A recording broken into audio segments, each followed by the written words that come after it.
I saw Lou was going live. I said maybe I should go live too, because these all these people are fools. Lou, Teddy Z, they're such, like in Rocky 3, I pity the fool. They're fools, man. You're listening to fools. But anyway, let's see if anybody comes on this thing. I got one like. There you go. GTII is finished, man. Look, I'm not a financial planner. I don't give financial advice. I'm an entertainer. That thing, it's over. It's all over. What's that? AVCT, Joe snipping. Since it split, that thing is down so much. It went up a little tiny drop. He sends me a message. He's like, you make a video, Apefather, right now saying that AVCT went up. I'm like, all right, you got it there, buddy. I'm like, good luck with the silverware. He's selling silverware. I mean, it's crazy. It's absolutely crazy. Oh, is that? Oh. Then you got RN VA stock. That's going nowhere. That's a joke. That's a joke. I mean, okay, look, it went up, what, 0.0001 to 0.0004. So I guess if you had that little run and you were able to get out, but the thing is, did you see Frankie Muhammad's video? He couldn't sell. He couldn't get out. So what's the difference if the thing went up if you can't get, if you were lucky enough to get out and take your profits, God bless. But if you couldn't get out, the whole thing sucks, in my opinion. So King Ralphie, yeah, GTII is about to wrap up. Oh my God, everything's about to wrap up with Lou. Everything. AMC, how long was AMC wrapping up? Remember March 3rd? Lou is just a piece of garbage. I'm sorry. If you like Lou, look, I don't know what to tell you. The guy, I bet you $1 million that Lou doesn't even own GTII. I don't think Lou owns anything. I know he never owned AMC. You know what it is with Lou? He looks for talking points. He knows right now that AMC and Ape is going through a very, very difficult time. So he switches. He jumps ship. Okay, and he goes to the next hot topic.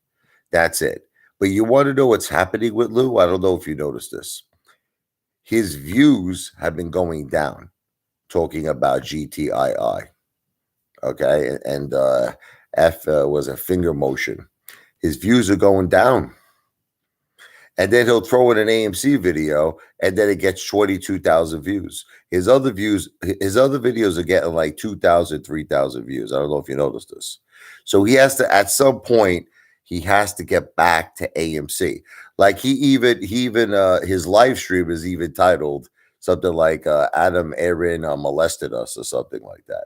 Because you know what it is? Nobody wants to hear Lou talk about anything else except AMC. Do you still think AMC will hit 1K?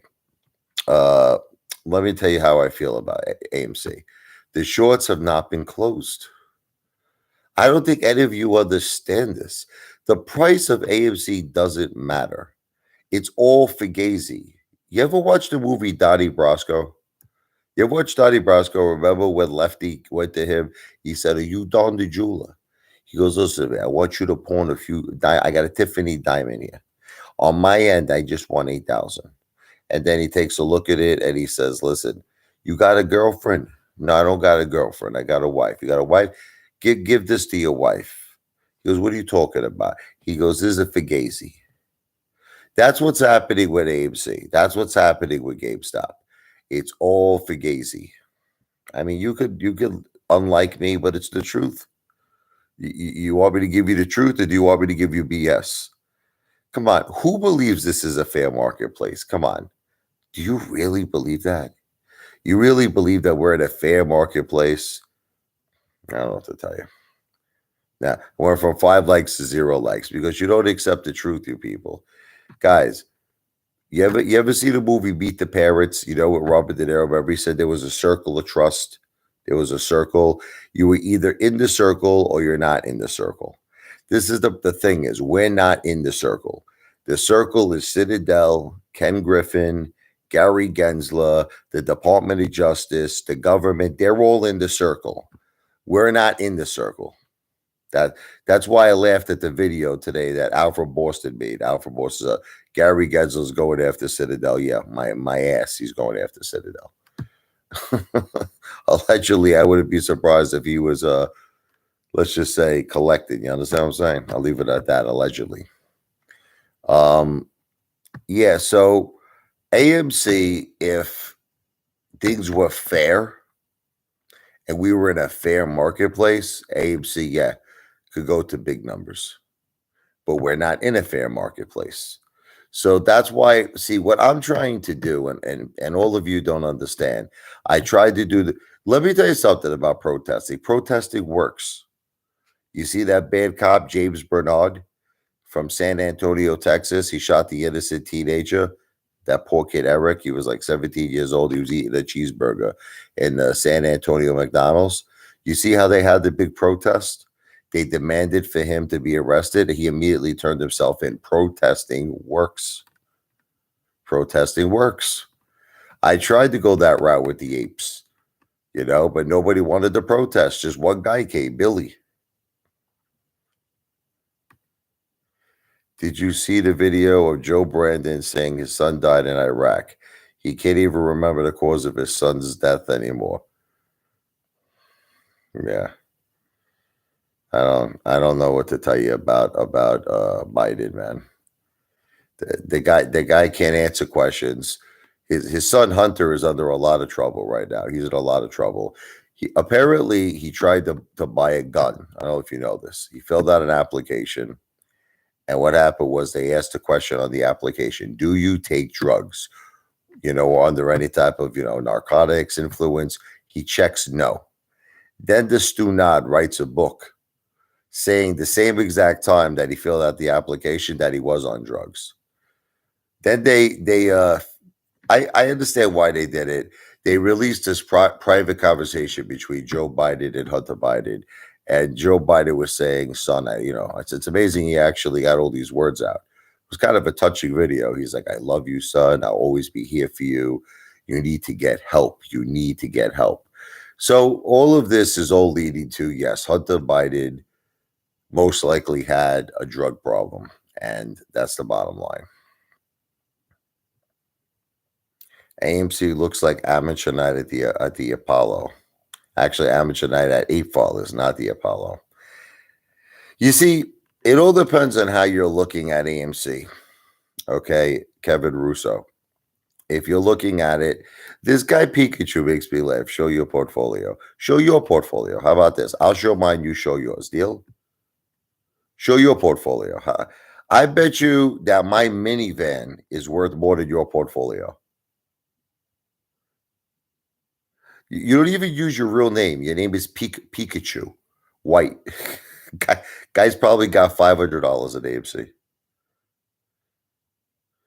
Listen, I'm not going to show my portfolio for no reason. Okay, let's have a bet. Let's have a same thing with Teddy. How about this one? Okay, you love Teddy's age so much. I offered Teddy a bet 2 times already. Okay, I offered Teddy Zaid a bet 2 times. I said, I have a bigger net worth than you. He turned it down. Why is he turning it down? Kevin Russo, I'll make you a bet. Or how about this, Kevin? How about this? I am officially offering a bet online right now. Are you ready? To Kevin Russo and Pikachu White. That not only do I have more AMC shares than them, that I have, are you ready? More money, more cash, more equity in my home than all of them. I am willing to bet you on the record $100,000. Now, let me tell you how it's going to go down. Are you ready? If you're serious, here's my phone number: 347-942-6071. Here's my email address: Richard, RICHARD, L as in Larry, E as in Edward, 101 at gmail.com. You have to have an attorney. This is the thing. You have to have an attorney. My attorney will contact your attorney. and both attorneys will evaluate all assets. Okay, the person who has the higher assets wins. If you lose $100,000, okay, Pikachu, fair enough. Take the bet, you piece of shit.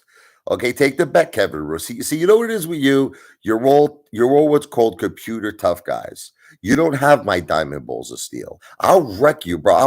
I'll up the bet to 200,000. How about that? 200,000. Okay, guys. My minivan is worth more than your portfolio. My minivan is worth about $25,000. My minivan is worth more than Pikachu has in the stock market. Just could you imagine now? Let's think about this. Could you imagine now my gold, my silver, my cash, my home that has $300,000 in equity? Now I'm not even including. Listen to this: the $500,000 that's in my children's trust. I technically run it. I know that you all say, well, it's there, but no. I run the trust. Now, I don't know if you know this. I got a letter today, and this counts because it's family wealth. My wife is receiving about one. I'm going to show, I might make a video on it. My wife is going to be receiving $1 million. But it's a terrible thing. She got cancer. She worked in the World Trade Center. There was toxins in the air, and we were waiting for the VCF to come through, Victims Compensation Fund. So listen, all you guys are you're picking on the wrong guys' balls. All right. I blow you away financially, guys. I spend more money in a week on food that you probably have invested. And as far as Teddy Zane's cars, why are you impressed with that for? They're depreciating assets. They're depreciating as Listen, I would rather have the cash that I have, okay, than Teddy's cars. They're all losing money. Every time he puts miles on it, every time he drives it, the price of these cars depreciate. That's it. And things happen to cars. You can get into an accident, right? The car can get crashed. Next thing you know, it's worth even less. So many things could go wrong, Odie. A car is, and you know what it is? Look, if Teddy Zane was buying cars because he was super rich, it'd be one thing. I think he's putting all of his money. Can I tell you what I think? I think Teddy Zane sold his AMC shares. This is just subject to my opinion. And he bought the Corvette or bought two Corvettes. He took a $6,000 loss. He said it himself. Did you hear what he said today? He goes, oh, yeah. He goes, I don't want to bet the farm anymore, meaning the whole barn, the whole farm. So he said, I normally put about $65,000 into a play. This is what he said. I normally put 65. He goes, I can't do that no more. So I transferred $50,000 back into my bank account. I play with maybe 15,000. Does this sound like a rich man to you? Does this sound like a rich man? I think Teddy Zane is cash poor. That's what I believe. He might have these cars. And another thing, how do we know that these cars, how do we know they're not financed? How do we know these cars are not leased? How do we know Teddy Zane doesn't have 1, 2, or 3 mortgages on his house? Anyway, whatever. Jeff York just admitted it. He said he even said he sold his AMC. And Jeff, you want to know something? Do you find it funny how the same exact time Teddy sold his AMC, he bought the Corvette? Coincidence, right? See, guys, Jeff York is obviously a very intelligent man. But there's a lot of people that are just so stupid on the internet. Teddy is trying to make it seem that he's buying Corvettes from profits, meaning he's making money. Like he actually wrote a comment. He said the Meg, MEGL. He said that bought one of his cars. Really? But then he goes on to say he's down like $50,000. So does that make any? Can someone explain that to me? Like I'm a 6-year-old. Real Aqua. I guarantee you, Commander 35 has no more than 1,000 in his portfolio. Listen, Commander 35 is a strange dude, man. He said he made $1.5 million on Redbox. He says he makes all this money. I don't know. He's a strange guy. What can I tell you?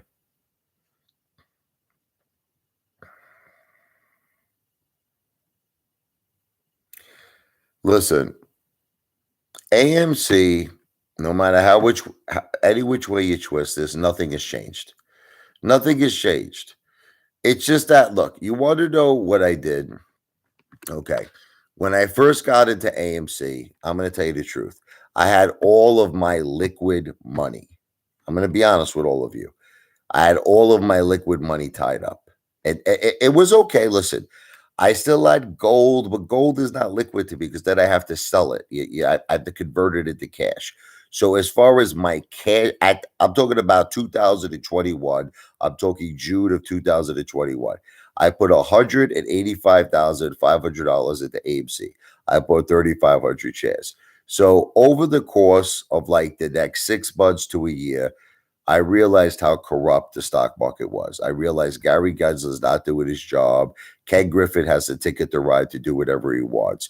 So I started to realize I got to start doing things differently. So I started selling certain family assets. I started, instead of buying AMC, I started putting money into cash, into gold, into a real estate account. And I've been doing that for about a year now. So the point is my AMC and my GameStop holdings, I don't even count Ape. I don't even count. Ape is like a bonus check to me. My AMC and my GameStop represents 10% of my net worth. That's it. And the reason why I did that is because I believe that we might be waiting for a while. I'm not trying to cause FUD here, but look, I'm not selling my AMC. I'm not selling my GameStop. I am just in a good enough position where I can sit back and I can wait for this thing to take off. See, and a lot of people are not in my position. They can't do it. They need money. They have to sell. I am okay. That's it. So I'm going to hold for gold, and I'm going to hold until I have my dream, which is the AMC MOS. I sent you a text message. I don't know. Well, my phone's charging right now, Kevin. Why does everybody keep breaking my balls with Progenity? Do you guys all understand I made money on Prague? Do you understand that I bought Prague at $3.17 and sold it at over six? I mean, you guys keep bringing up, you are the idiots. What did I tell you about Prague? What did I tell you? I said use pennies, pennies. I said maybe 100, a couple of hundred. I said the same thing about Shiba. I said, remember Shiba Uno, whatever it is? I said, use pennies, pennies. Okay. And you're breaking my balls. If you guys put a ton of money in Progenity, that's on you. I never told you to do it. I always say, don't sell your AMC, park your shares, don't sell GameStop. If you see an opportunity on this side where you want to throw $100 in it or whatever, that's it. But the priority is AMC. That's the home team. The home team is AMC and GameStop. But you guys keep bringing up this Progenity to me over and over and over. Guys, what I told you to risk $100. I said throw pennies in it. Yes. Yes. Find the video. Listen to me, Pikachu. Find the video. This is exactly what I said about Progenity. I said turn pennies into dollars to buy more AMC shares. And you want to know something? I mentioned Progenity at $3.17. I sold it at over $6. So I did good on it. Then I just said to people like this. I was honest. I told them I sold. Remember, do you remember Pikachu? Everybody got mad at me in the Progenity family. I said, look, I sold.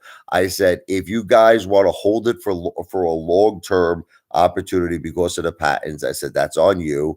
I said, and I still kind of felt that way because they had great. It turned out bad for them, but I thought that their patents were pretty strong. But it turned out bad. But the end result is I never asked anyone. If you could, I'll tell you what, Pikachu, I will make a bet. Here's the bet, Pikachu. Here's the bet. If you could find me a video where I said the following, are you ready? Sell your AMC for Progenity. Sell your GameStop for Progenity. Or if you can find a video where I say, bet everything, put your house, all your savings, everything you got into Progenity. If you can find those videos, you name the price, I will accept your bet. Okay. Guys, Redbox came from Teddy Zane. Teddy Zane was the guy who you know how I found out about Redbox? It was from Teddy. I hate to break it to you. Teddy was like, if every single AMC ape would buy like 10, 20 shares of Redbox, this thing would go to friggin' the moon, the Pluto. So whatever. You're blaming me for something Teddy Zane brought up. Teddy Zane, remember Lambo July? How he was pumping AMC? You guys are all breaking the wrong person's balls, man. It's yeah, Pikachu. You're right. It's chicken soup now. Look, you want me to be transparent to all of you? I lost $7,000 on Redbox. I lost 7,000 listening to Teddy Raisin Bolzine. But here's the thing. Lucky I had Amazon, I had Tesla, and I had UXIN. So I winded up making $15,000. So I made my money back plus a $7,000 profit. So in no way, shape, or form did Redbox hurt me. That's it. That's the like. Believe what you want. That's what happened. That's what happened.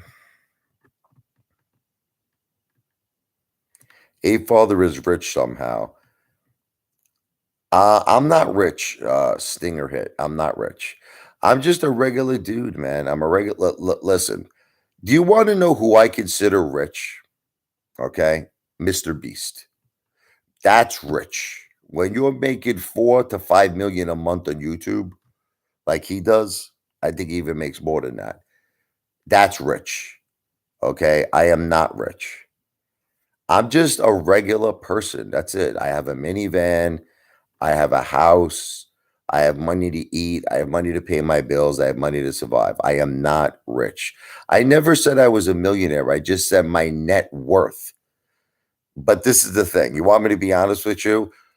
I was including my children's trust to get it to him. Without my children's trust, I'm not close to a millionaire.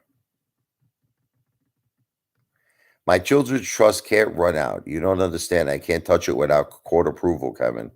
I just feel like all I do is I have to keep repeating myself. It's why this is why I hate doing these live streams because it's like you guys keep saying I explain you ask a question, right? I answer it, I explain it to you, but it's like you don't accept my answer. He voted for Trump. Who voted for Trump? Me? Of course.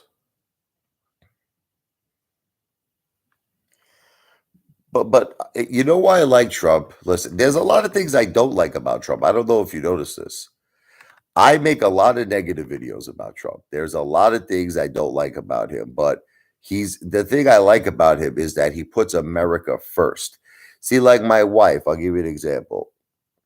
My wife, when she got breast cancer, she was denied Social Security disability because she was in a lot of pain. She stopped working, and they said from the time that she stopped working, she was no longer eligible for Social Security disability. Now you have these illegal immigrants that come into the country and they get Social Security disability and they get free, they get Medicaid, they get food stamps, they get Section 8 housing, they get free housing, and it's not fair.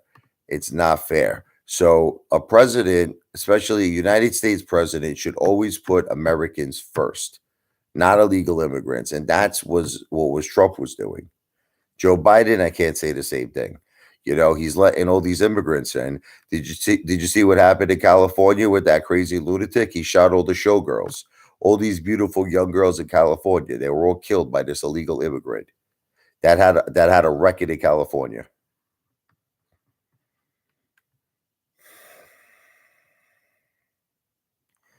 Yes, I am down a lot of money on AMC, Kevin. Yes. Okay. I don't know. I admit to this. How many times do you want me to explain it to you? But you're only down. It's called a paper loss, brother. I don't think you understand what a paper loss means. You're not technically down until you sell. Things could change. Okay. AMC could, in the next 6 months, be back to $50 a share, $60 a share. So that's the bottom line. I did average down. I did. I did.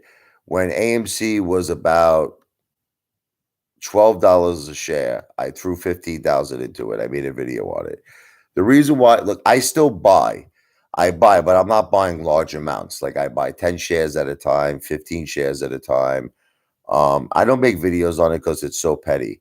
But I'm just not willing to put big money in AMC anymore. I'm just not willing to do it because I feel the stock market is too corrupt. And I'm very happy and content with how I have my finances structured right now. And I'm not going to let nobody talk me out of it. Okay. I'm very, very comfortable. I'm very happy. I have cash, I have gold, I have equity in my home, and I have around 10% of my net worth in AMC and GameStop. Ape is a bonus. I'm not going to let none of you talk me into to anything. Angela, I love you too, Angie. God bless you. I'm not going to sell my minivan. I'm probably eventually going to be getting a new car. I'm probably going to trade it in for another car. I'm not sure yet, but not right away. Maybe over the next month or two.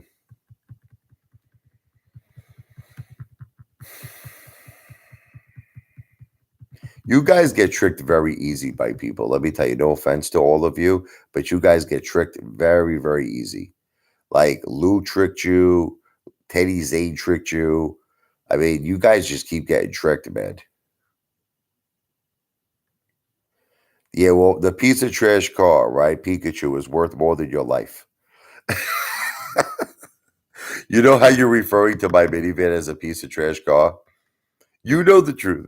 Pikachu, admit the truth. Do you have $25,000 invested in the stock market? The answer is no.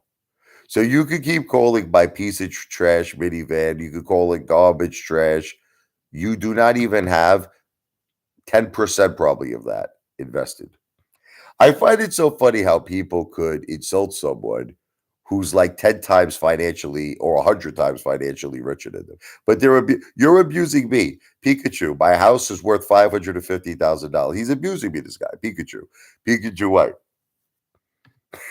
I got 250,000 in gold, right? I got a whole bunch of money in cash. I got a minivan that's worth 25,000.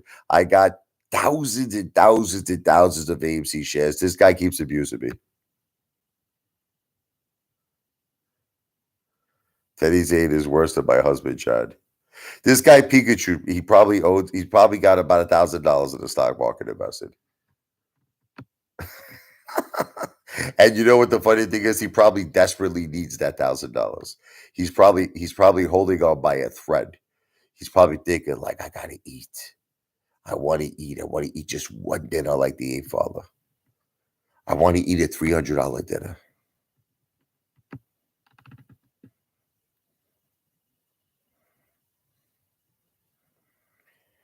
I keep hearing this. Buy a Hellcat. What is a Hellcat?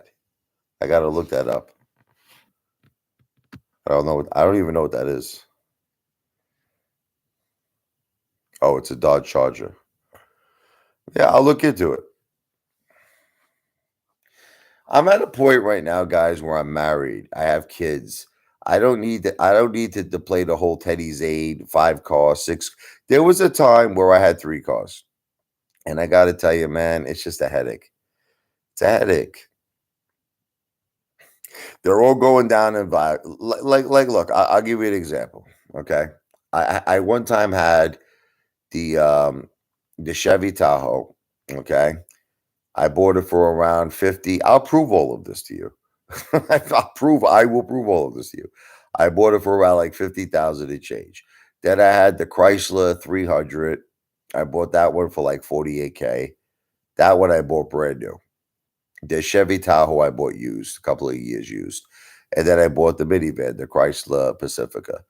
And it's just like with all the money I was spending on insurance and gas and maintenance and it's all going down in value. I'm like, I said to myself that I sold the Tahoe. I ended up getting rid of the 300, and I put that towards the $150,000. Plus, I made some extra money I had. I put money down on my house. What's the point of having all of that stuff? It's a waste of money. It's only going up in value. What's that?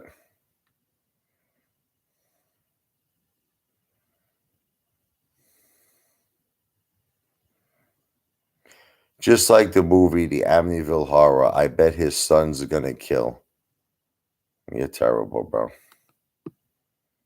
That's just not nice things to say. My son is a very happy kid. Did you see all the birthdays we did for him? We took him out for like 5 dinners.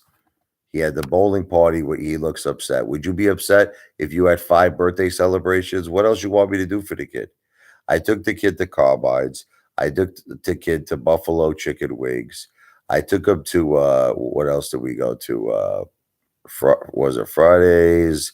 We took him to the bowling alley party. Uh, I know I took him out to a few other places. I took him out to we took him out to Fuji Japanese restaurant.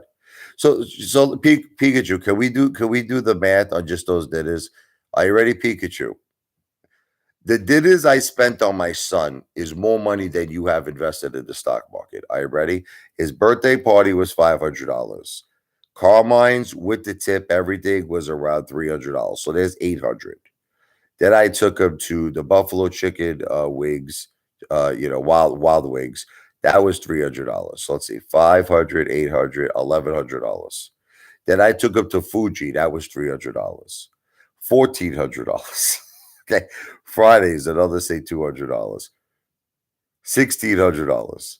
So I spent $1,600 on my son's birthday. That's not including the PlayStation 5 games, the Xbox Series X games. You add that into the equation. Let's just say we're close to around $2,000. $2,000. This guy's breaking my balls. I spent on my son's birthday. Guy doesn't even have 2,000 invested. Pikachu. Mark Tube signed up for your piano service. I'll teach him if he's interested. Mikey touched Sophia. That's not nice. Come on, be nice. Stop talking about children. Oh.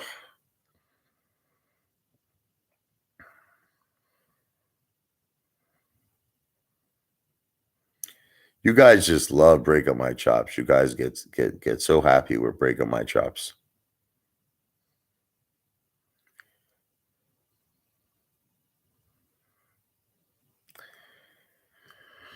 Let me tell you something else. You realize that YouTube is not treating me fair, right? You understand that, right? Okay. I should be getting 10,000 views every video I put out, but I don't know, for some reason they're breaking my chops. But let me tell you something. Despite the fact that I'm not being treated fairly, I still am doing good. Isn't that crazy? And I'm not even if I was being treated fairly, I would have over 100 million views right now. I'm not even being treated fairly, and I have about close to 6 million views. And you guys all break my balls. Apefather, you got 20 views in this video. You got 30 views. But you got to look at all the videos. You can't just look at one or two. You got to look at all the videos. And if you look at all the videos, I'm close to 6 million total views. David Brown, I'm down 120,000 on AMC. I'm still holding. God bless you, brother. Stay strong. I know how it feels, brother. I'm down more than that. All right. I know how that feels, man. It sucks. But remember something, David. It's a paper loss. It's only a real loss when you sell. That's it. When you sell, it becomes real. If you don't sell, it can change. It can change. A month from now, 2 months from now, you'll see AMC at $60, $70, $80 a share. Yep. I'm not looking to break even, Kevin. I'm looking to make money. But thank you. Yeah, I mean, see, people don't realize that, David Brown. They keep throwing this at me. You're down money. You're down money. I hear this every day from the haters. I'm only down when I sell. That's it. Lou say take the break even. I don't even want to talk about Lou. Lou never owned AMC. That guy's just a complete piece of garbage, Lou. He just takes hot talking points. But you want to know something? It's for the first time. Do you realize it's not working for Lou? Has anyone noticed that Lou's views have been going down when he talks about all these stocks? Like he talks about over the counter, he talks about GTII, he talks about finger motion, and his views are going down. But then he'll make an AMC video and his views will shoot up. The last AMC video he just made, he got 22,000 views on it. His other videos were averaging between 2,000 to 4,000 views. Yeah, right. Yeah, Lou's secret connections. Lou's secret connections are ducks and squirrels. Lou played us. Lou played me. I'm admitting the truth to you. I got played by Lou. Lou just completely conned everybody. What are you gonna do?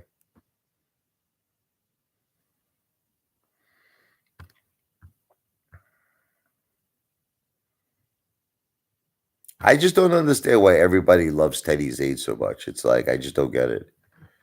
It's like the guy's asking for money. If what would happen if I started asking for money? Like if I started saying, guys, pay me $10 a month on the Discord, I'm gonna give you all IPOs and shit. You guys would destroy me. You guys would wreck me to no end. I mean, forget about what you would do to me. See the piano service thing. Like, you want to know the way I look at it? You guys could all make fun of me. I'm home all the time, so I'm saying to myself, why not put together a program where I could offer 52 piano lessons? It's a whole year of piano lessons for the price of one. That's a great deal. Do you know how much piano lessons cost? It costs thousands a year. I know piano teachers that charge $75 to $100 an hour. Okay. So think about that. It's a lot of money. You know what I mean? Like, think about that. If you're, let's say you're paying $100 an hour, right? Okay, and you go every week for 52 weeks. You know how much money you spend? $5,200 on lessons in a year. $5,200. Now here's the thing. I'm only charging $30 for those same 52 lessons. So that's a gigantic savings, right? And I guarantee that people will learn the piano from my service. I guarantee it. Anybody who takes my service is going to become a great piano player. And you know what? For the people who don't do it, it's your loss. That's all. That's the way I look at it. I look at it for whoever doesn't do it, whoever does not. And let me tell you something. Piano is a great thing because when you're stressed out or when you're nervous, that piano is your best friend, man. And it's also great for your kids. It keeps your kids out of trouble. It keeps your kids focusing on something. And it's a really great thing to have in your life, music.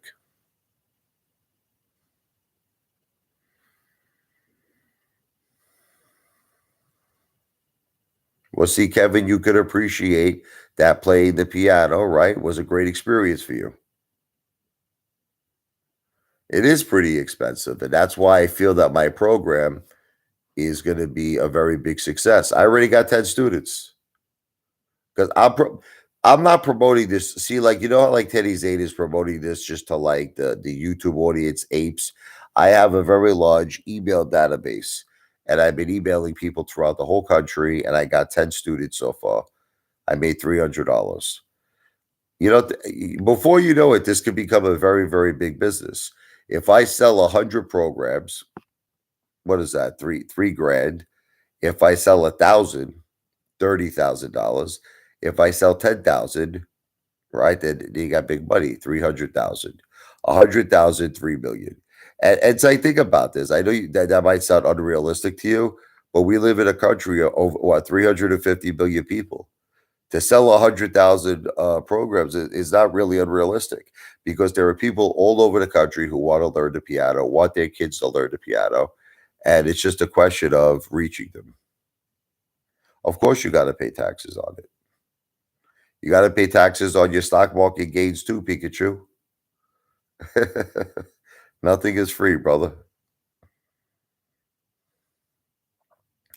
Well, Kevin, let me know if you want to sign up for my program. I guarantee you that you'll become a great pianist, but you're not going to do it. So it's okay.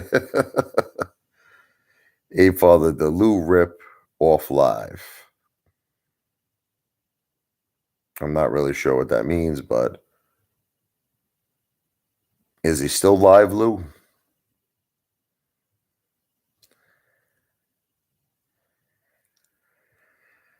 What are you going to do with that guy, Lou? That guy's such a piece of garbage.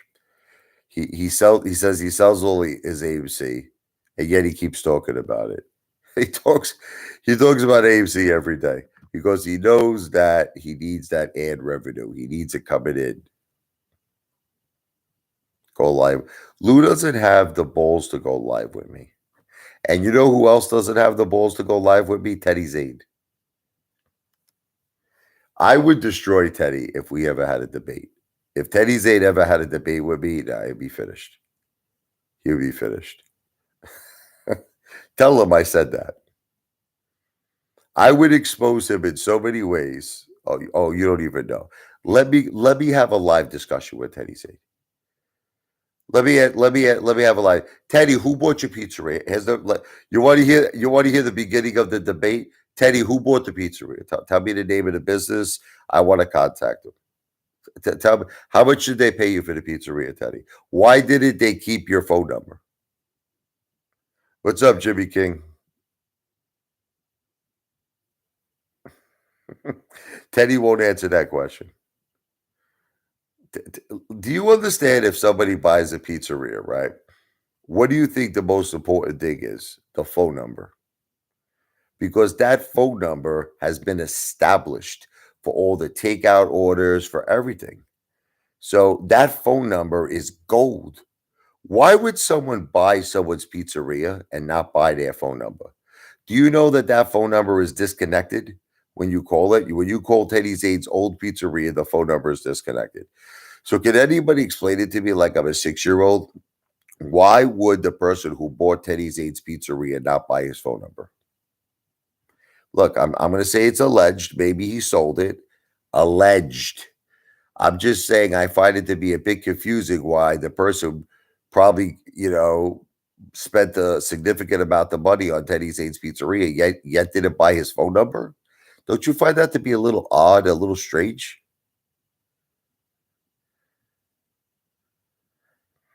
I think, Jimmy, I got to tell you. First of all, Lou lives with it. Let's analyze Lou versus Teddy Zane. Lou lives with his mother in what I believe allegedly in a rent control apartment. Okay, Lou has nothing, no car. Lou has no house. Lou has no money. So Lou, to me, I like to call him homeless Lou. Teddy Zade is different. Teddy Zade does own Alabama's biggest gym. He owns a house. He does seem to have 6 cars. Okay, but what's happening with Teddy is I think he's cash poor. That's what I believe what's happening to Teddy Zane. He has all these things, but I don't think he has a lot of money. I say maximum amount of money Teddy has to his name is about 50 to maybe 70,000. That's not a lot of money. That's it. And you have to understand with that money, he's got bills to pay, he's got overhead at his house, overhead at his gym. Don't think he's always making the money that covers all of his expenses. Remember, he made that 2020 video where he was crying the blues. He's like, I can't pay my electric bill, I can't pay my utility bills, I can't pay my rent. The Commander 35 is here. What did I miss? What does this clown want now? I don't want anything. What do I want? I want you to show us all your millions that you made, Commander 35. That's what I want. Does this cloud? I sleep during the day. You don't notice that? You ever notice how I don't make videos and then I wake up? It's like 3 o'clock in bed at 35. I live like a rock star. I wake up. Whenever I wake up, it's time to eat. I'm like Paul Stanley from Kiss.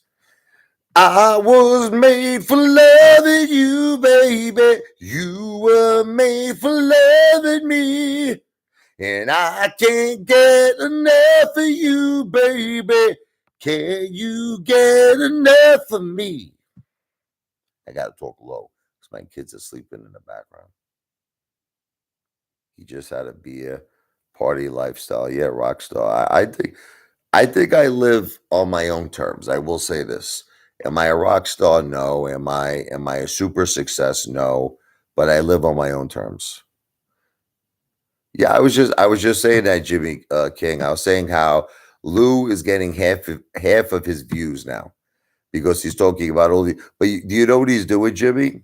He keeps bringing AMC back. And the last video he made on AMC got 22,000 views. And the other videos like GTI, finger motion, they were getting like 2,000 views, 3,000 views. So Lou will never stop talking about AMC. That I promise you.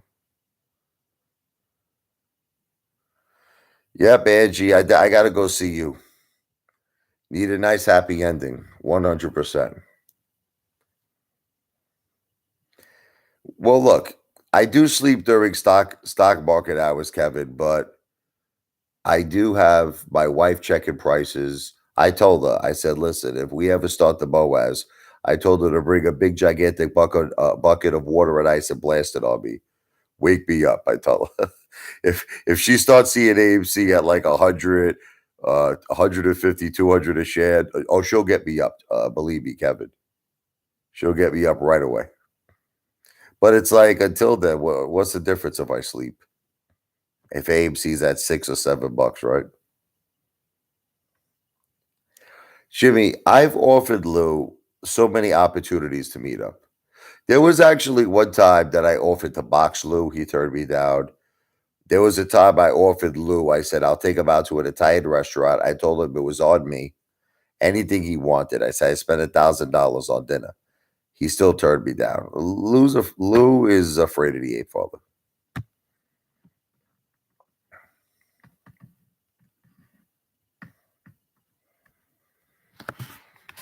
Look, Lou's a good bullshit artist. That I will tell you. Lou is a good bullshit artist. Lou is a good conniver. He definitely knows how to like trick people. That I will definitely say. A lot of people fall for this guy's BS. Might have to take a little leaky in about 2 minutes. You might have to excuse me for a second, but I can hold it a little like that B Hayes, a semen retention. Does anybody feel that B Hayes completely lost his mind with that he wants to hold his semen in? Like, what's your feelings on that? Oh, today is your birthday? Was that totally awesome? We got to play happy birthday. Hold on. The only problem is you got to give me a second here. Give me a second. Give me 1 second.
I'm back. I had to take a leak. Sorry, I had to release the juices. Now let's see if we can play Happy Birthday for Totally Awesome here. Okay, so first we'll go with the boring version of Happy Birthday. This is the boring version.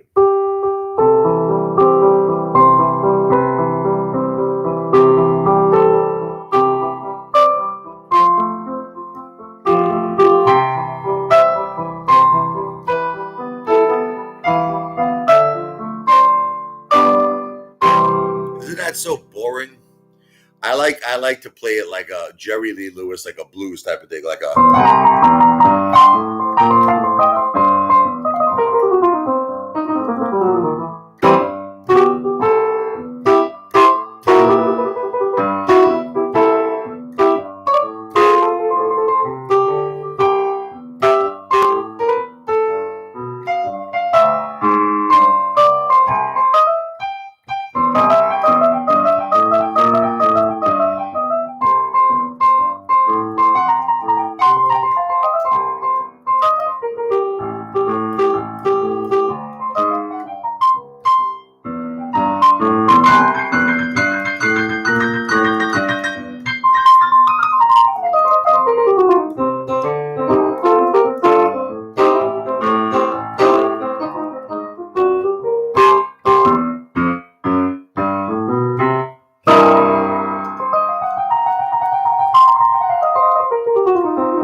That's why I got to take my piano course. So that was for you. Happy birthday. Totally awesome.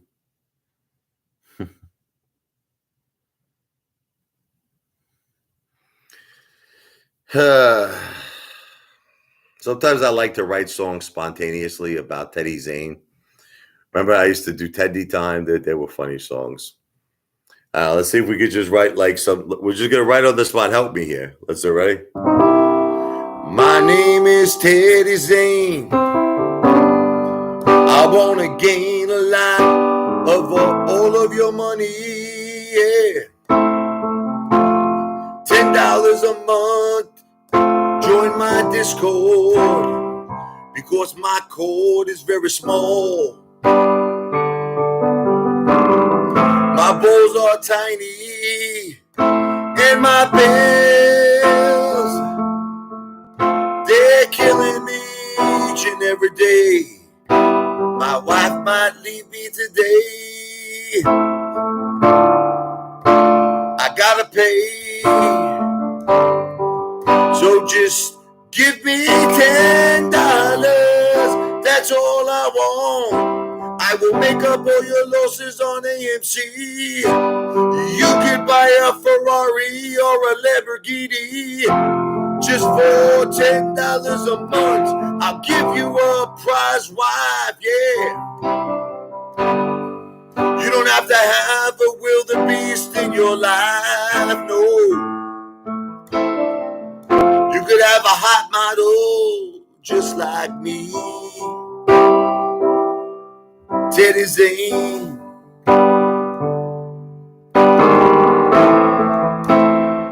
My racing balls are tiny. My mind's going insane. I do that sometimes. I'll just like create like spontaneous songs. Oh man.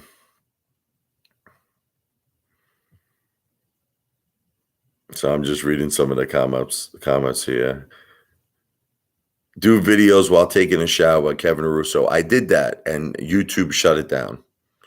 I did that. I was in the shower. I actually destroyed my phone. I had my phone up there and I was washing my body. I was scrubbing up, scrub, rub-a-dub, and no. YouTube took the video down. Rawls like, what the F? What was that regarding my song for Teddy Zane? Oh, man. I'm a clown. Nobody understands I'm a clown,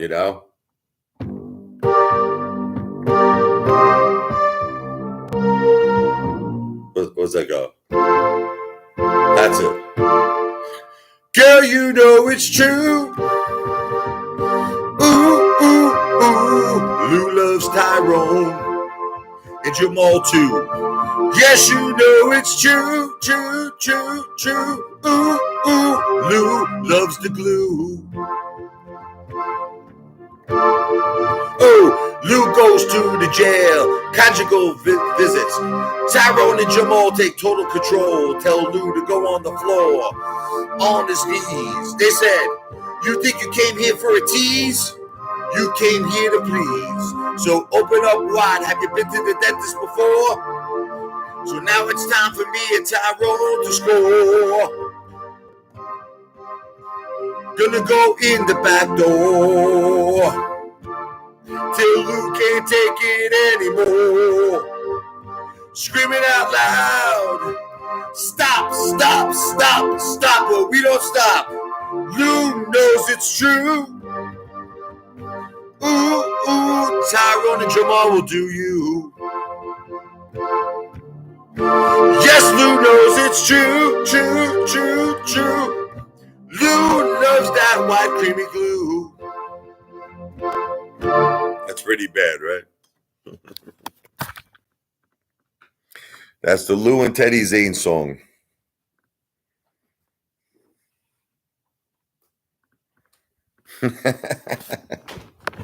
I have a strange sense of humor, don't I? You know how that all started, because in the court documents with Lou, it said that the judge released him early on time served because he was pretty much tortured. This is not me. This was in public record. So I started thinking, what does that mean, tortured? Anyway, I'll just drop that. You know, Jimmy, I love you, brother. I just look, nobody wants to accept this with me. I first came onto the scene, okay, Jimmy, and I was so transparent about everything. I was so transparent. And it just got to the point where people were trying to hurt me and hurt my family. They called child protective services on me. You know, my children had to sit down with a principal, and, it was very embarrassing because this principal was a very good friend of mine, and he was a very good friend of my wife.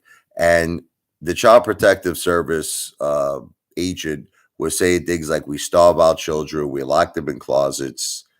And it all started because of this kind of like beef that I had with Teddy Time. Now, Teddy Time says that he did not call child protective services. I believe him. I take him as a man of his word.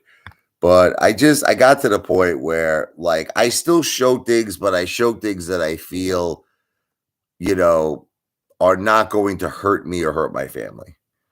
AMC, I feel one day we're going to have a MOAS. Okay. And I really don't want people to know how many shares I have because they're going to do the math in their heads. You understand? They're going to say, like, I'll give you an example. Let's say I have 10,000 shares. I'm just giving you an example. Okay.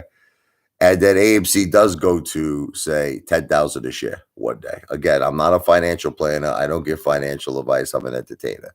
People are going to know that I'm a very, very rich man. And I don't think I want people to know that. Can you guys all understand that?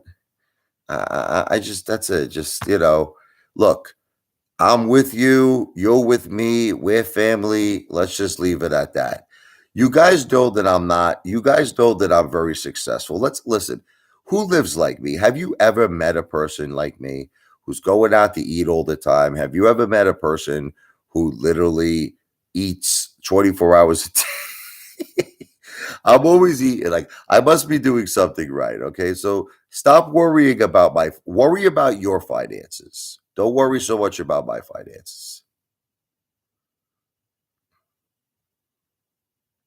How many shares can someone be a millionaire at this point? It all depends on how high AMC goes. Like if you just had 500 shares, think about it. You know what I mean? And AMC went to 10 or $20,000 a share. You're in great shape, brother. I know everyone's like, "Oh, this is BS talk. AMC is never gonna Boaz." You're all giving up, bro. You're all weak. You're all weak. And that's why I can't talk about it too much because there's too many weak people. You're doing exactly what the hedge funds want. This is what they wanted from the very beginning. They wanted to psych you out. They wanted you all to give up. They used all these synthetic shares, allegedly, naked shorting. They drove the stock down to nothing. They use world events. They know everything that's happening in the world. We're on the verge of almost World War III here. I don't know if you notice. Okay, with potential nuclear attacks. Okay, what do you think? Hedge funds don't use this to their advantages to pull synthetic shares out of their friggin' butts and to short the living crap out of this? Come on, of course they do. Guys, you all know. Listen, come on. AMC was at $73 a share last year. So it's a friggin' discount prices right now to buy. If I listen, I'll tell you the truth. Like I have a lot of shares and I'm still buying like 10 shares here, 15 shares there. But if I didn't have a lot of shares, I would definitely 100% put a good amount of money in AMC. But again, I'm not a financial planner. I don't give financial advice. I'm an entertainer. See, the thing is you just have to be willing to hold. Can you park your money? That's the thing. See, I've gotten to the point where I realize that people who are going to be successful with AMC have to have patience. Axel Rose. All you need is just a little patience. You have to be willing to sit back for a while and just keep your shares parked. But I really think that if you have the patience, I think one day you're going to wake up an extremely happy man or a happy woman. I really do believe that, but I'm not a financial planner. I don't give financial advice. I'm an entertainer. I'm Moving Out by Billy Joel. I got to do something for Jeff because Jeff is my friend. Jeff is a good guy. Jeff has been supporting the Apefather forever. I'll do a little moving out for you. Hold on here.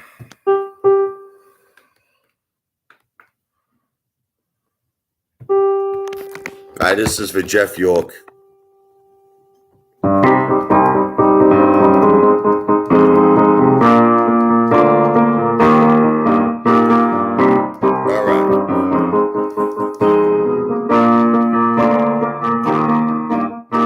Anthony works at the grocery store, saving his pennies for someday. Mama Leone left a note on the door. She said, "Sonny, move out to the country. Working too hard could give you a heart attack. You ought to know by now. Who needs a house out in Hackensack? Is that all you get for your money?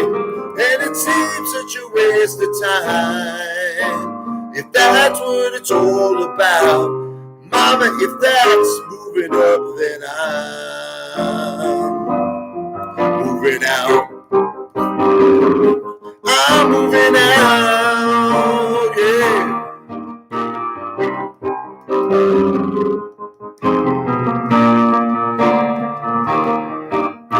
Sergeant O'Leary is walking the beat. At night he becomes a bartender.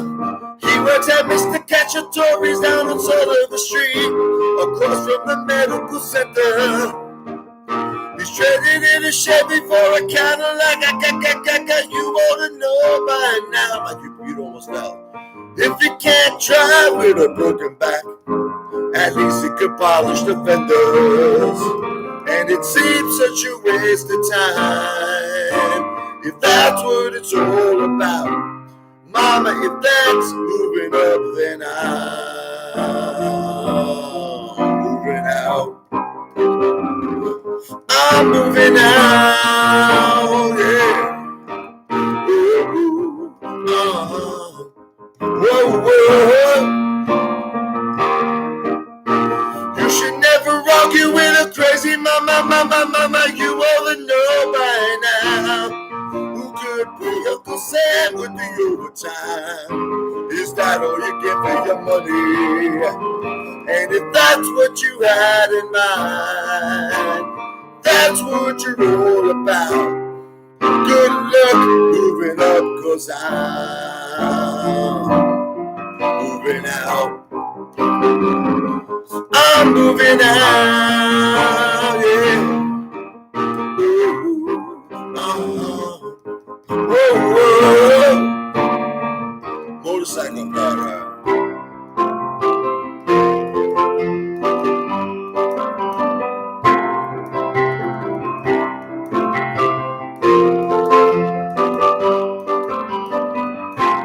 And I'm moving out.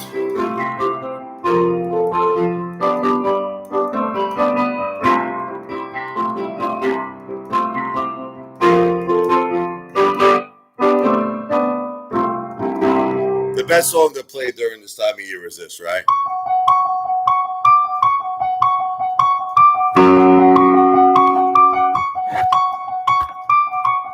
This computer keeps trying to fall.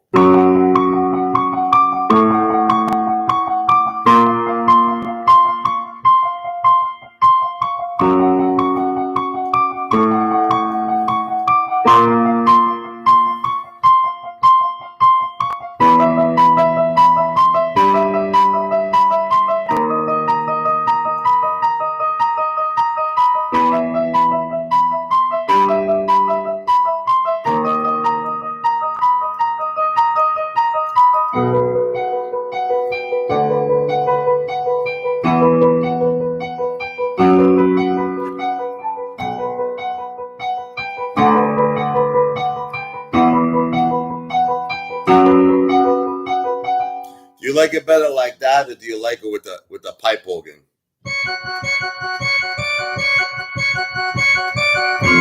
Where's that?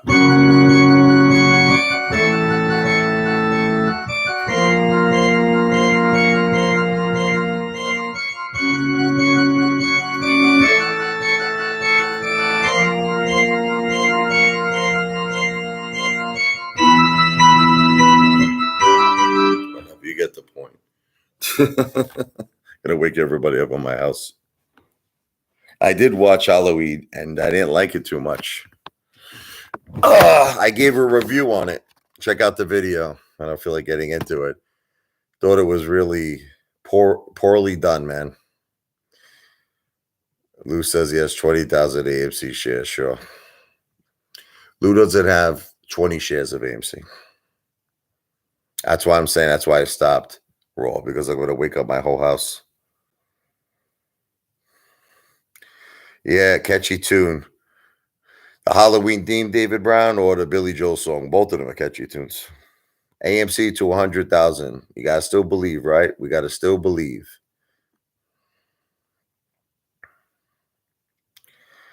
I don't know Flying Home. I could learn it, though, for you. And when I learn it, I'll definitely do it for you, David. Just don't know it off the top of my head. I basically could play anything on the piano. It's just a question of learning it.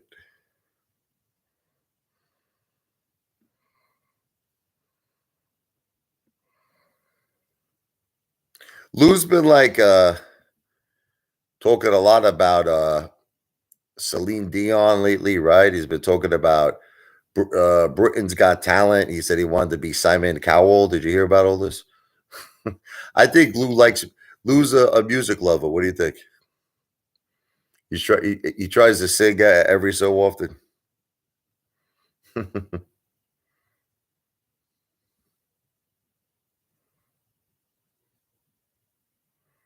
I want to hear Lou sing I Will Always Love You by Whitney Houston. I will always love you. Will always love you. I want to hear Lou sing that one. If I could trick you just one more year so I could get a lot of YouTube ad revenue, so I try. I come up with GTII. Antonio Miranda. I just played the Halloween song, brother. I just did it. If you rewind the tape, you'll hear it. Oh yeah, Whitney Houston was an amazing singer. God may she rest in peace. I'm not obsessed with Teddy Zane. Look, Teddy Zane, how it started was this. I've always had a little bit of a problem with Teddy. He used to swing trade AMC. I was never, an advocate on that. So I used to always call him. Remember, I used to call it out in the past. But what happened was when Teddy Zane started with the whole Lambo AMC, in July, and then he just trashed AMC. He trashed it. He was on his live stream saying, "You guys are all idiots. You're losing all your money." You know what I mean? Then he even made a video, Antonio, where he said that AMC beat you. And if you give me $10 a month on my Discord, I will make back all your AMC money. So I just said, this guy's a piece of garbage. And then he actually said, Antonio, my son was overweight. He said, my son was obese. He said he was 80 pounds overweight. So I got a lot of issues with Teddy Zane. No, Jeff, God bless you. You're the best. You've always supported me, Jeff, and I appreciate that. God bless you. God bless your family, brother. One of his families commented saying he is gay. Who's gay? Jimmy King.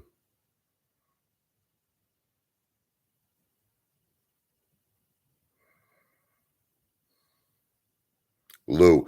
Well, I mean, it wouldn't really surprise me. You ever notice how, like, first of all, let me just say there's nothing wrong with being gay. Can we just start with that? My cousin is gay. I have a cousin in California. There's nothing wrong with being gay.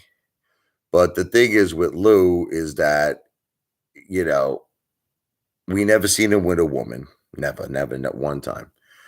And I mean, it is what it is, right? Let's just leave it at that. Yeah, Antonio, it's true. Teddy Zade said my son was 80 pounds overweight, and he actually said obese. And yeah, Lou was definitely in the closet, 100%. I agree with that.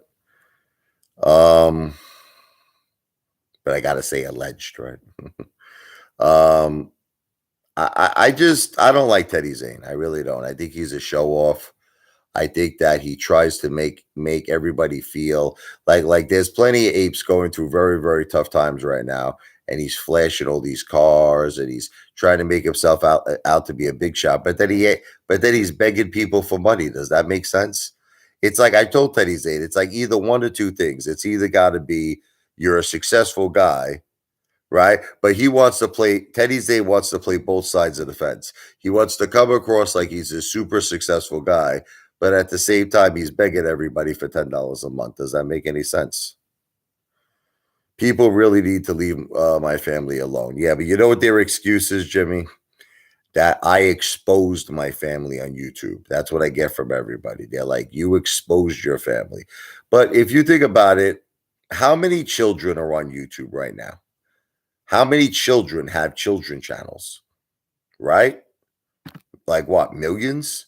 So why is it any different if my children are on YouTube? I don't understand. I can't see the logic. Because that's what all the haters keep saying to me. You exposed your family, so now they're open for us to rip them apart. I don't think so. I think you're all just trash who do that. Who you got to abuse a child. Kind of a low life does that. I mean, you come after me, I could take it. I don't care what you say about me. You can say whatever you want. Right. Well, that's what I'm saying. Jimmy, I agree 100% with you. But that's what their excuses, the haters. They're like, because my children were exposed on YouTube, that now every hater has the right to judge their weight and to judge their personalities and to call them unhappy and miserable. They're like, your son is miserable. He's not. My son is just going through an age where he's shy. He wants to be cool, he wants to be like cool in the gang. He doesn't want to be like, what bothers Mike about being on videos? Sometimes what happens, it was like happy birthday, right? So we were all singing happy birthday to him. So I said, kiss your sister, kiss your mother. And now he gets like really like embarrassed. He's like, I don't want to do it. I don't want to do it. And then he gives off this impression that he's miserable. He's not miserable. He just, I don't know. It's like he just doesn't want to. It's at that age. He doesn't want to kiss his father, happy birthday. He doesn't want to kiss his mother. Wasn't kiss his sister. I don't know. What's my cholesterol level? Ragu. Can I tell you something, JC, brother? We're all gonna die. Listen to me, please. We're all dying. You're dying. I'm dying. Everybody's dying. You want to know what the difference is? When I die, I'm a happy guy because I have lived my whole life on my terms. I wake up when I want. I go to sleep when I want. I eat what I want. I'm always having a good time. Okay. And I can't say the same thing with a lot of people in this world. There's a lot of miserable, miserable people in this world. They hate their jobs. In some cases, they hate their family. They don't get along. In some cases, they hate their wives or their girlfriends. They have miserable marriages. So, people keep breaking my balls about my weight or whatever. I'm fine, man. I'm happy. It's all about being happy, brother. Remember, you look at people like Michael Jackson, right? When did he die? What was he like young, right? 51 years old. Yeah, he really didn't have a happy life, the poor guy. He didn't have a happy life, even though he was the king of pop. He was this superstar, like to the highest level possible. He had an extremely bad childhood. People accused him of being a pedophile. I don't think he was a pedophile. I think that Michael Jackson was just a very messed up guy. He was at a party one time with Elton John, and he didn't want Michael Jackson didn't want to interact with the adults. So he went to like the corner and he was like just playing with toys like a kid. And Elton John got totally freaked out by this. He's like, are you all right, man? Like, what's wrong with you? He's like, no, I'm just playing with the trains. And he was like, I know, but we got like, all these celebrities here. He's like, I'm okay here. I just think Michael Jackson had a tough childhood, man. So it just goes to show you money isn't everything, and we never know when we're gonna go.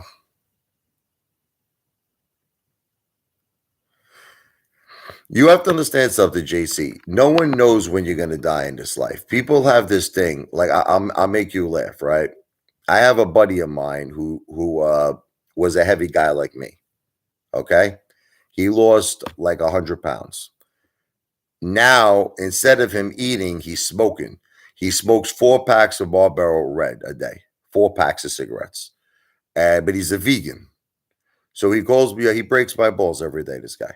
He calls me up, Joe. He calls me up, Richie, why don't you lose some weight, you fat piece of garbage? You know, you fat Italian greaseball, meatball. He's Italian too. I said to him, listen, you could break my balls, but Joe, how many packs of cigarettes you smoke in a day? He goes, I smoke 4 packs of Marlboro Red. I'm like, yeah, you're really healthy, brother. Yeah, right, Antonio Miranda, right. According to Finance News, everybody's going to start the MOAs. Look, listen, some people have JC. Some people have the luck of the Irish. Look at that guy, George Burns. He was smoking cigars until he was like 103, right? And he lived a long life. There are people who are Olympians. They're Olympians. They drop dead. I had a buddy of mine that was like Teddy Zane, and I told Teddy Zane this once. Genes are important too. You're right. I had this guy, listen to this. He worked out every single day. The guy was built, ripped up like a monster. He ate only healthy food, but he was on the juice. You understand? He was on the juice.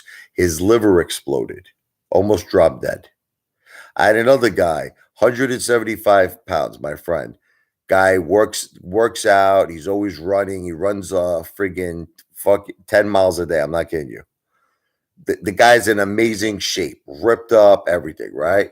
One day comes home with the groceries, just has a friggin' massive heart attack, falls to the floor. He almost died. It was like the Black Widow heart attack, you know, the worst one you could get. And this is a guy who weighed 175 pounds. He was like 6 feet, 6'1". And just that's it. You know, and they rushed him to the hospital. He survived. People think like that some people live long lives that live unhealthy lifestyles, man. You know, I mean, and some people live healthy lifestyles and they don't live that long. And I just really feel people need to stop judging everybody, man. You got to just stop like doing it. Worry about yourself, man. Look at Robert Palmer. Remember Robert Palmer? Remember that guy? Might as well face it, you're addicted to love. Might as well face it, you're addicted to Guy goes, gets checked out right before his tour. Doctor says everything's good. Your heart's good. Everything's great, right? A couple of days later, the guy drops dead. Look at Steve Jobs. Steve Jobs. The guy's diagnosed with cancer. Okay. He decides, I don't want chemotherapy. I don't want to go through none of these process that the doctors wanted him to go to. He starts living with pancreatic cancer. He's living with it for like 7, 8 months. They told him that he was going to drop dead in a few months. I think he ended up living over a year. Then what happened was the cancer went to, I think it was to his liver, and he had to get a liver transplant. And the kid was what, 21 years old, that passed away. They got the liver from someone that was 21 years old, put it into Steve Jobs. So as soon as Steve Jobs listened to the doctors, he dropped dead. Does that make any sense? So, hey, John Nito, what's up, brother? Let's go. John is a really cool guy. Yep. We got to have a beer together, brother.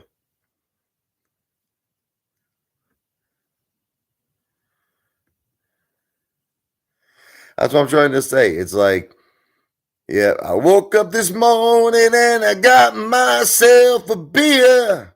Maybe I'll go downstairs and get another beer. It's in my refrigerator. I'm upstairs right now in my room. Um, you know what it is? Look, none of us know when it's our day to go. And you could do everything in your power to work out, to be healthy, and if God wants you, God wants you. So the way you want to hear what I feel, JC, live every day of your life like it's your last. Be happy, just wake up happy, live your life happy, and go to sleep happy. And I have to tell you, I am a happy dude, bro. I don't work for nobody. I don't answer to nobody. I do whatever I want. I eat whatever I want. I do whatever I want. I make love to my wife whatever I want. Who's better than me, bro? Come on.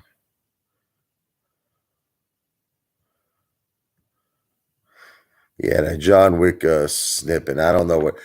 I think that guy just had Francesco. I think that guy just had a complete nervous breakdown.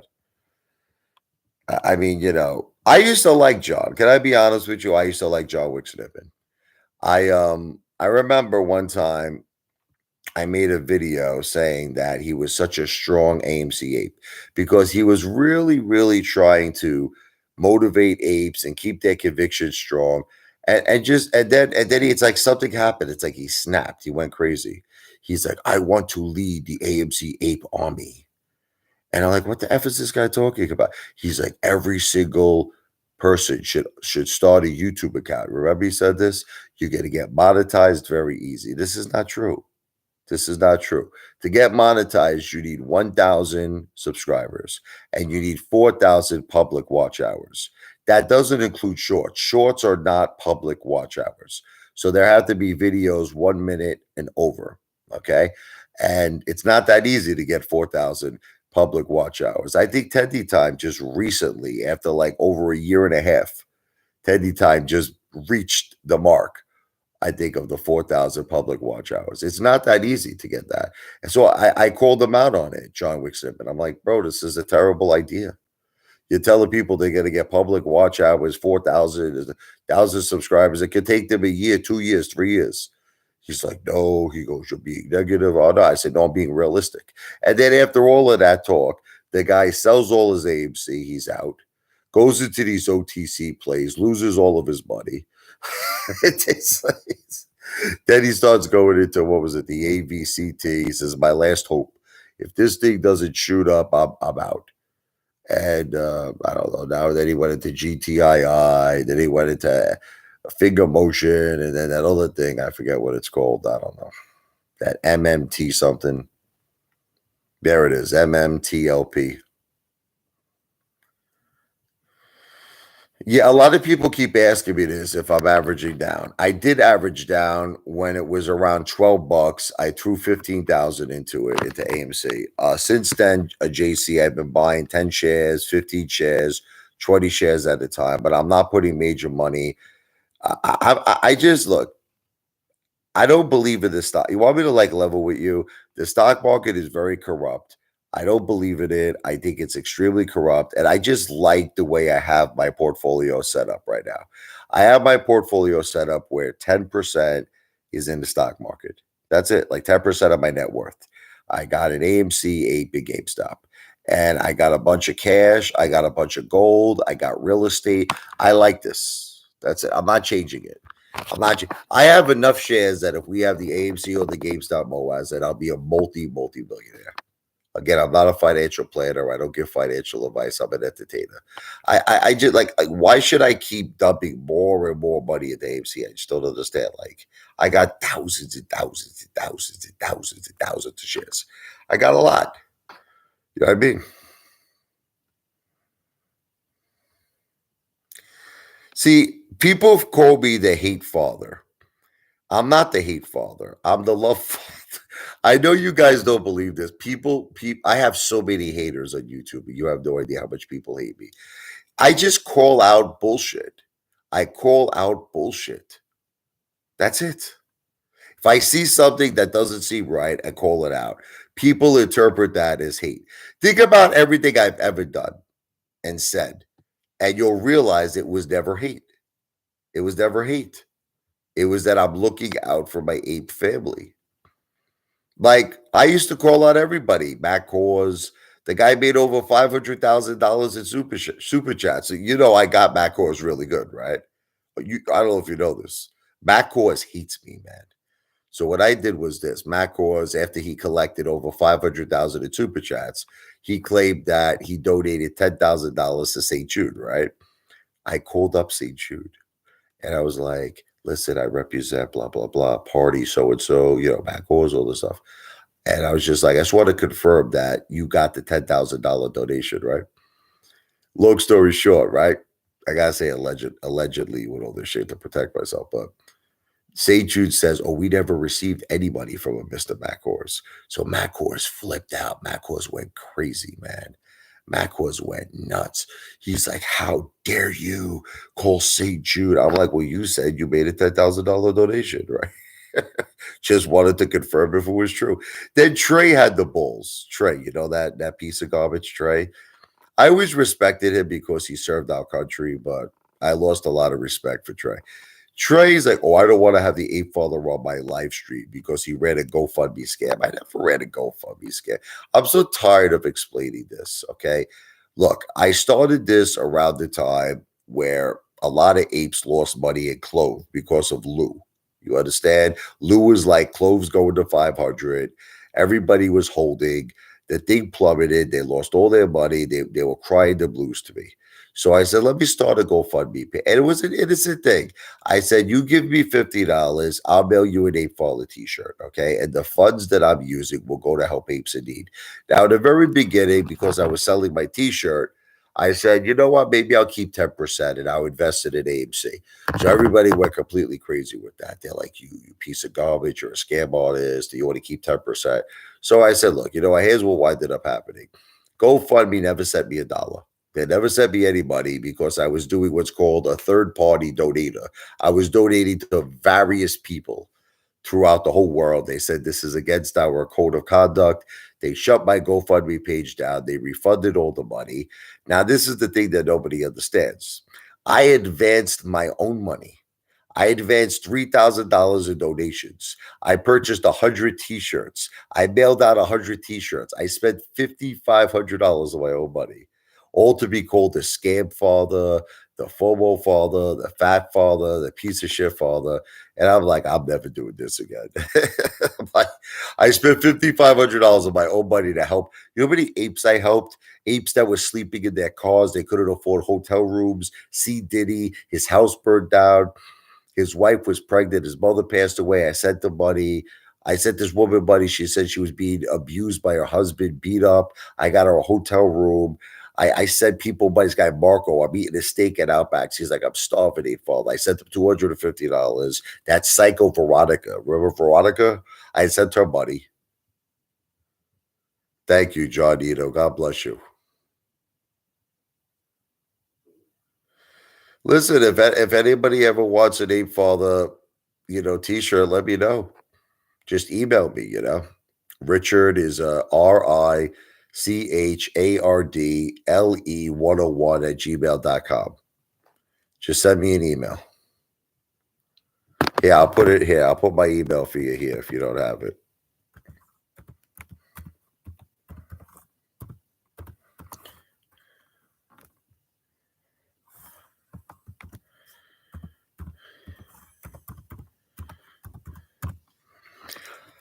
You know what I would rather you do? Besides the t-shirt, I'd rather you take on my piano course. It's even cheaper. For $30. Listen, and you can give it to anybody. If you're not interested in it, you can give it to your family. You can give it to your friend. If you have maybe you have a cousin, a little cousin, a kid. I'm giving away 1 year of piano lessons. Check this out. It's 52 videos. That's 52 lessons for the price of only one lesson, $30. And I guarantee you, whoever watches these videos, you're going to become an amazing piano player. And your family member is going to become an amazing piano player. You have to have a keyboard, though. That's all. You have to have some sort of a keyboard.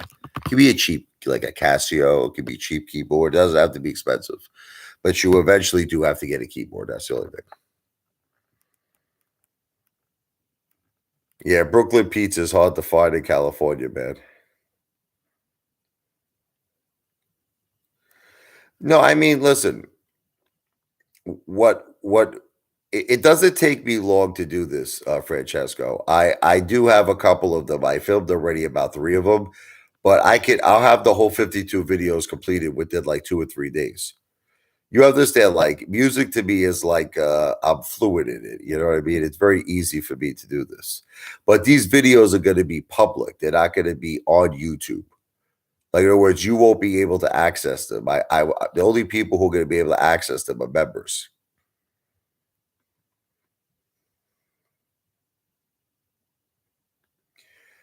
But do you need to be able to explain as well? I'm not understanding your question, brother. What do you mean? Explain what?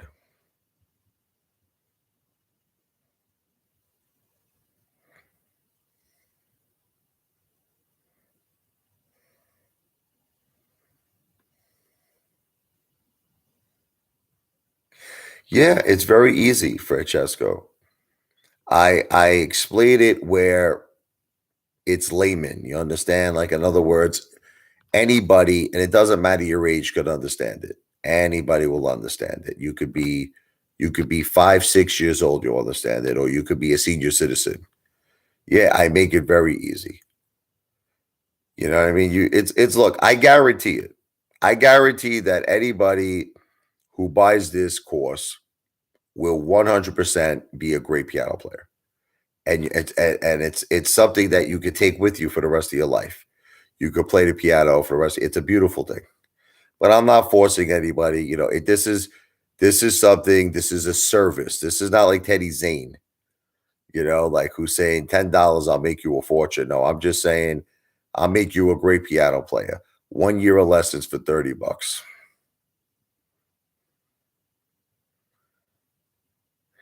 Antonio, here's the bottom line. I know you like to do the mathematics. AMC and GameStop represents 10% of my net worth. That's it. I don't have the time, Francesco, to do individual lessons, unfortunately. I just got too much going on in my life. I'm a full-time YouTuber. I'm a full-time father. I'm a full-time son. I'm a full-time husband. My wife needs me. My kids need me. My mom needs me. I don't have the time to do individual lessons. No, Antonio, listen to me. I'm not basing my net worth on what AMC was worth at $53 a share. I'm basing it on what it's worth today, right now, at its current price.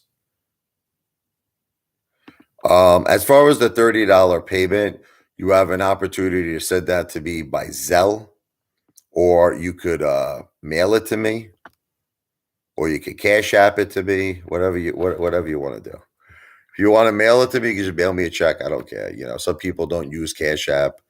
Some people don't use Zelle, but you could pay it by Zelle, you could pay it by Cash App, or you could pay it simply by mailing a check to my home address. Everybody knows my home address, right? So nothing really to hide.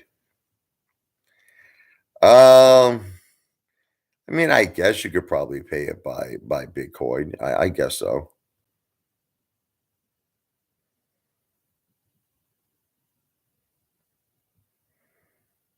I do have a Coinbase account.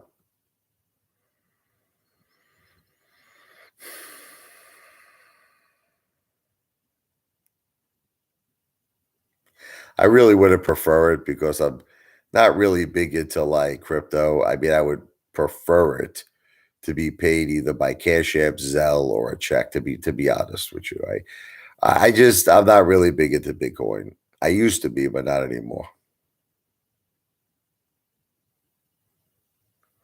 But I guarantee, man, if you guys don't realize how great it is to play piano, it's all the tension that you're going through with the stock market, and you get very fed up sometimes.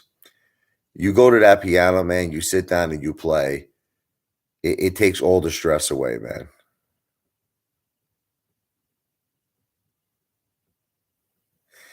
No, I know, Francesco. I've done it before. I've had a Coinbase account.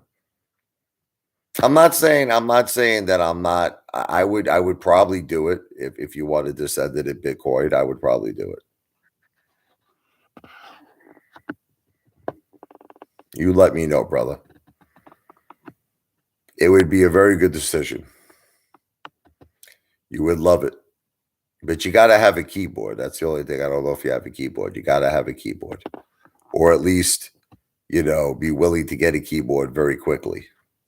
Doesn't have to be an expensive keyboard. It could be a Casio. It could be something small.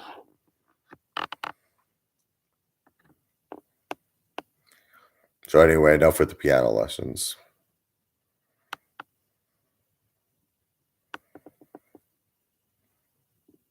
You know, I'm just a happy guy, man. I know all of you don't believe it, but I'm a happy guy. What do I want to talk about? I want to talk about being happy. That's what I want to talk about.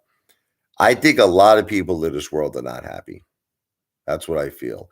I think a lot of people in this world are miserable. And you know why they're miserable, Francesco and Antonio? Because they're not doing what they want to do with their lives. They're not doing it. They hate their jobs. In some cases, they don't like their wives. They hate their friends. They hate their families. You got to look, you got to wake up each and every day and love what you do. Everything that I do in my life, I love. I love the piano.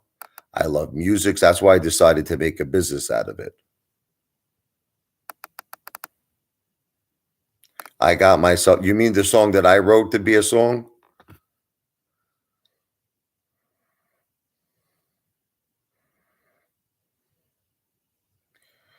Oh, well, that's the Doors. That's Roadhouse Blues. Oh, that's that's Jim Morrison and the Doors. That's Roadhouse Blues. Let me just say that.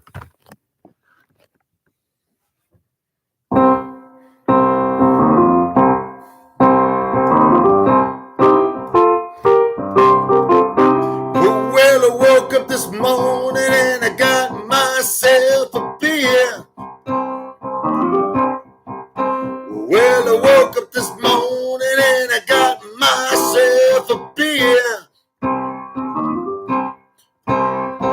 Down to the roadhouse, we're gonna have a real good time. Yeah, yeah, yeah.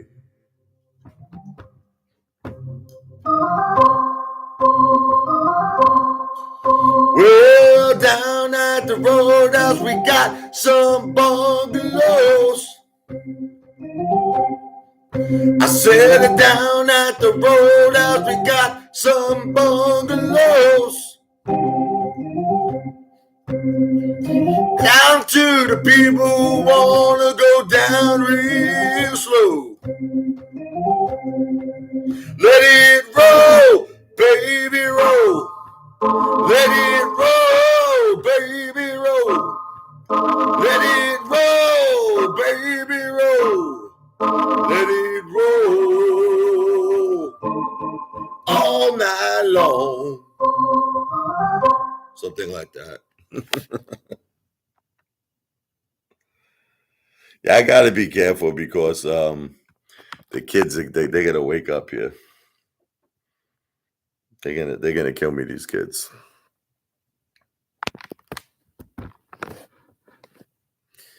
See, but like one thing I can teach you, there's a thing called a blues scale.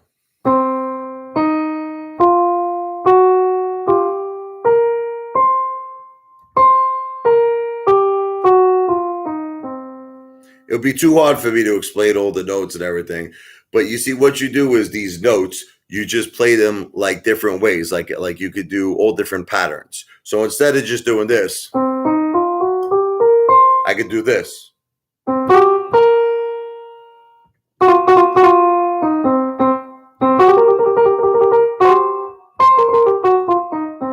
And then you learn like this basic blues thing like this. Look.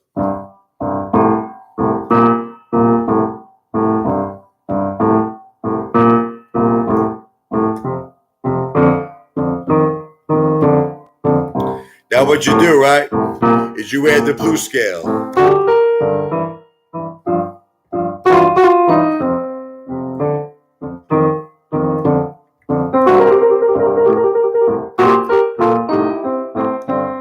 Now you're playing the blues.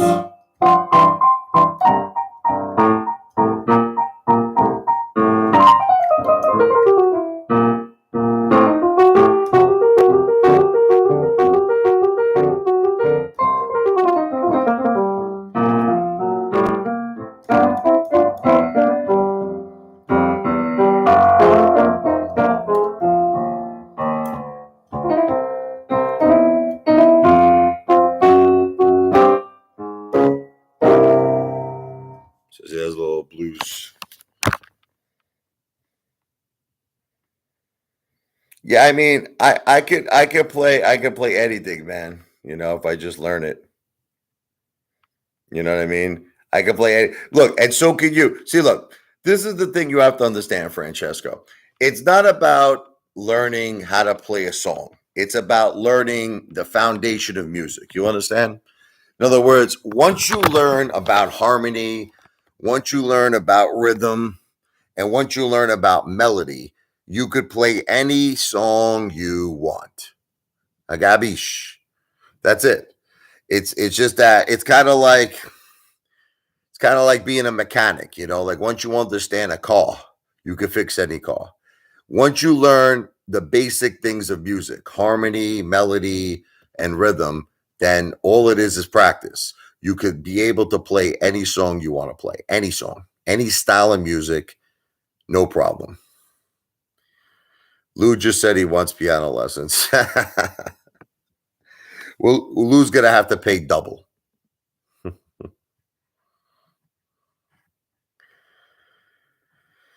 I don't know what's up with that guy, Lou. Strange guy. Strange guy. That guy just wants to keep making YouTube ad revenue. There's nothing wrong with it, but just be honest with people. See, you want to know what I feel goes a long way in life? Honesty. It's like that song by Billy Joel. Honesty is such a lonely word. It's when you're honest, man, you're a good guy. You're a good fella. But when you start lying to people to make money, you're just a bad dude, in my opinion. You're a bad dude. I don't care what people, you could dislike it. Too many people lie in this world to make money. They trick people. That's not the way I do things. I don't trick people. I tell you exactly the way it is. And it's either you like me or you hate me. But I will never lie to you to make money. I don't lie. I never lie. People say you lie about this, you lie about that. I never told a lie ever to nobody.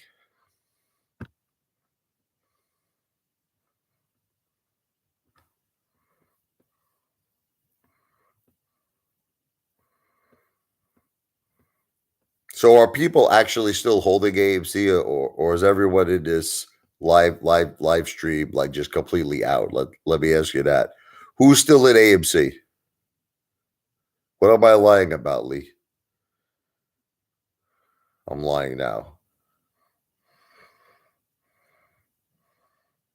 What am I lying about? Lee Roll says I'm lying. Hold to the moon. So why is that? What? I'm not changing my philosophy on that. The thing, Lee, is what I'm saying to people is that some people need money to survive. You understand? Some people have money that's tied up right now in the stock market and they can't hold. So all I was just saying to people is have money in the market where you don't need that money. You don't need that money to eat. You don't need that money to pay bills, so you can hold. Kabish? That's all I'm saying. So maybe you misinterpreted what I meant.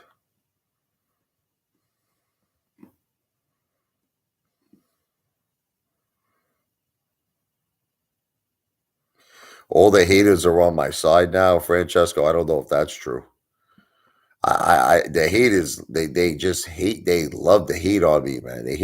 They call me a bad father. They call me a bad husband. They call me a bad son. This they hate me so much, man. I don't know why. I've never done anything to these people. I've tried to help all of my 8 brothers and sisters, but they just hate me. I don't know why. They just for some reason I think they hate me because it's like I call out bullshit. And I think that's why people hate me. Well, you want to know? It's funny you say that too, Chewy. You want to know what I get a lot of hate for? Is I think that GameStop will pop. Okay, and I think that GameStop is going to take AMC with it for a piggyback ride. So a lot of the videos I make, I tell all the AMC apes to consider to buy GameStop because they're brothers in arms. Like GameStop has got a much lower float than AMC. It already had a big run.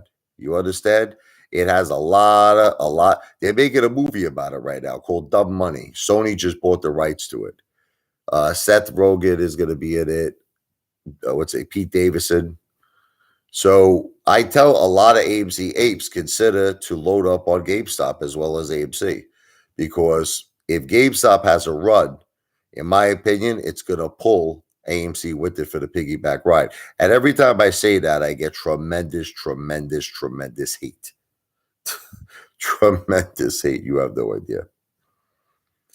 Again, I'm not a financial planner. I just want to make that clear. I'm an entertainer.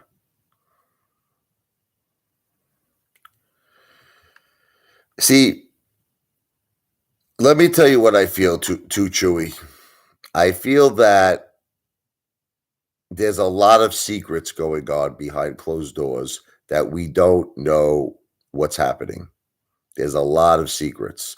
It's a circle, and we're not in this circle. Guys who are in this circle is Ken Griffin, Gary Gensler, and the government and all that stuff. So we don't know what's going on behind closed doors. That's the thing. See, what the hedge funds want from us, they want us to give up. They're trying to make it like AMC and GameStop are finished.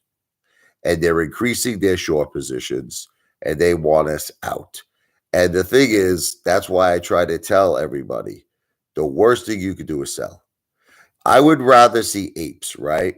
With like 10, 20 shares of AMC and maybe 2 or 3 shares of GameStop, and then just hold it. And because you don't need that money to eat, you don't need that money to survive. Now, if every single ape would do that and be willing to hold this for like all eternity, whatever, however long it takes, at some points the hedge funds are going to crash. They're not going to be, listen, that's just the facts. They're not going to be able to keep this going forever.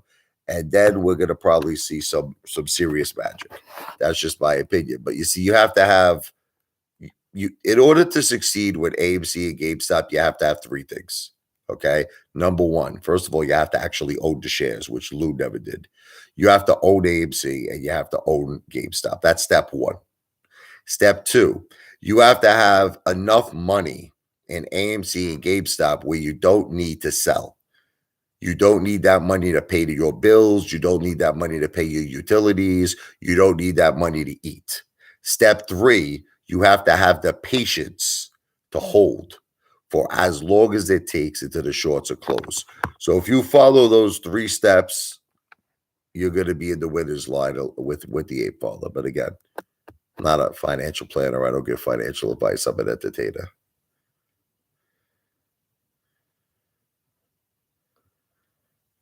Well, test luck, you have to have 8 balls. That's the patience. But you see, you know what the problem is, test luck? A lot of people put too much money. And that's why I really reorganized my portfolio for the last year. I initially put too much money in AMC. I'm admitting it to all of you. If I could go back in time, like that song by Cher, if I could go back in time, if I could find a way, I would have probably threw, you want to know something? I would have probably threw 20 grand, 15,000 at AMC. I regret that I put that much money. I threw $185,500. Stupid. It was dumb. Stupid. Because I realize how the stock market works now. It's so corrupt, so much manipulation. It's like a circle and you're not in it. And they have this friggin' ticket to ride. I feel like everybody's screwing us. And I just, I should have went small. I should have put the majority of my money in other things like gold, real estate, and I didn't do that. I put it all at the AMC. So it took me a whole year of my life to fix my portfolio. I had to sell family assets. I had to go to Florida. I had to do a million things. And I finally now got myself to a point where my head's above water. Like I got the house, I got cash, I got gold, and I got my AMC and GameStop, but it's a small amount. It's amount I don't need to sell, to live, to eat. And that's what I'm trying to tell everybody. Yeah, I mean, I haven't been doing the testicle analysis. I just don't think people are in a good mood for it anymore. Do you, Francesco? I think people have been very down lately. I mean, we're at the same prices at AMC that we were, when the coronavirus started. I mean, it's freaking pathetic, man. And I mean, I think if I do that, I think people will get a little upset at me. But I'll do it. I'll do the testicle analysis tomorrow. Yeah, John's selling silverware.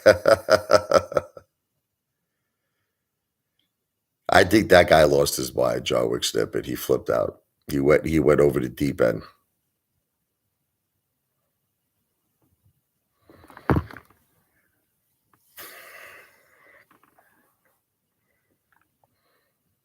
How many people are even in this live chat? I can never tell. Try to say participants. Not that many, huh? Was it like 4 people? Yeah,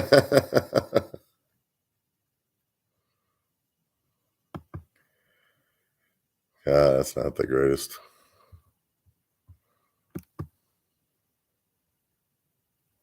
10 people.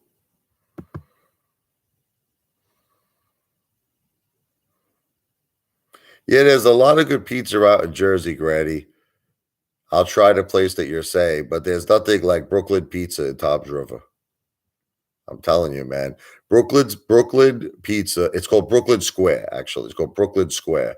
Is the most amazing pizza, very similar to L&B's Spumoni Gardens in Brooklyn, New York.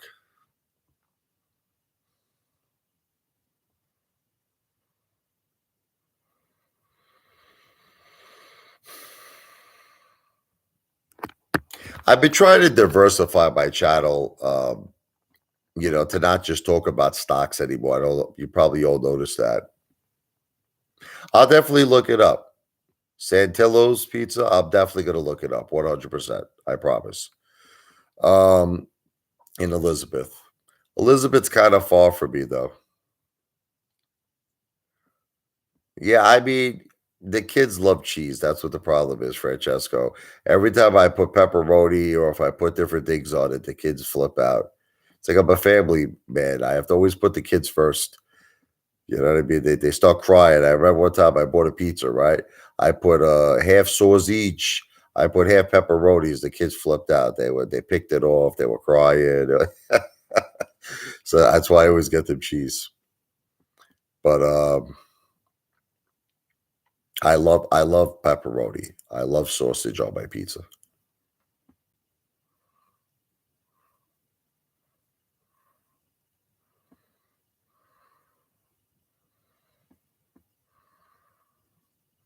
Absolutely. I don't mess with anchovies, Jeff. No. My mother loves anchovies though. My mother loves see Caesar salad, a lot of people don't notice. They put the anchovies actually in the dressing, you know. You could also the option is you could get extra anchovies on the top of your Caesar salad.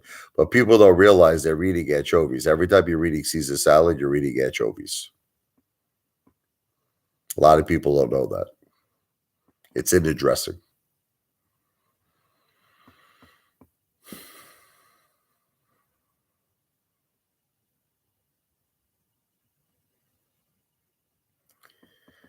Been eating a lot of that super sod. I'm thinking about going downstairs, having a little bit more of that super sod. I go through food. I tell you, you have no idea. Thanks for rooting it. I'm sorry. I just wanted to be honest with you. People don't know when they eat Caesar salad, they're eating anchovies. I didn't know it. I didn't know it either until I found out recently.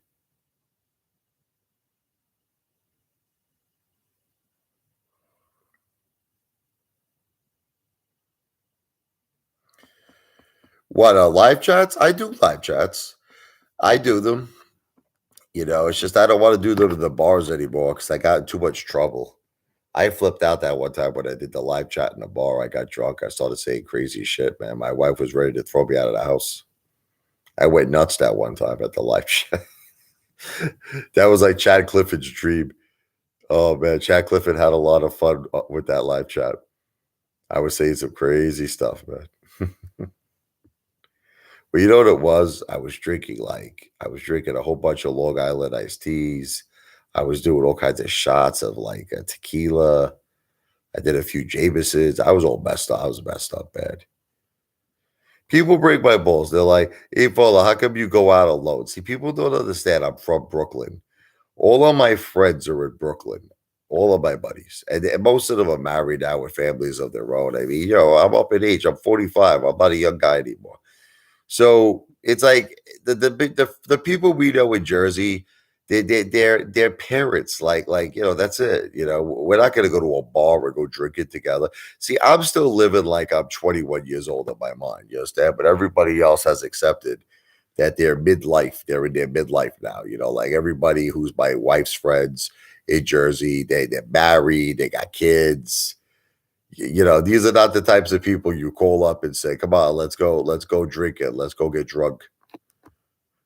People say this to me, "Oh, you go out alone." Who am I going to go out with? Nobody's at my level. I need to go out with young people. I need to go out. See, I'm a 45-year-old guy, but in my head, I'm still 21.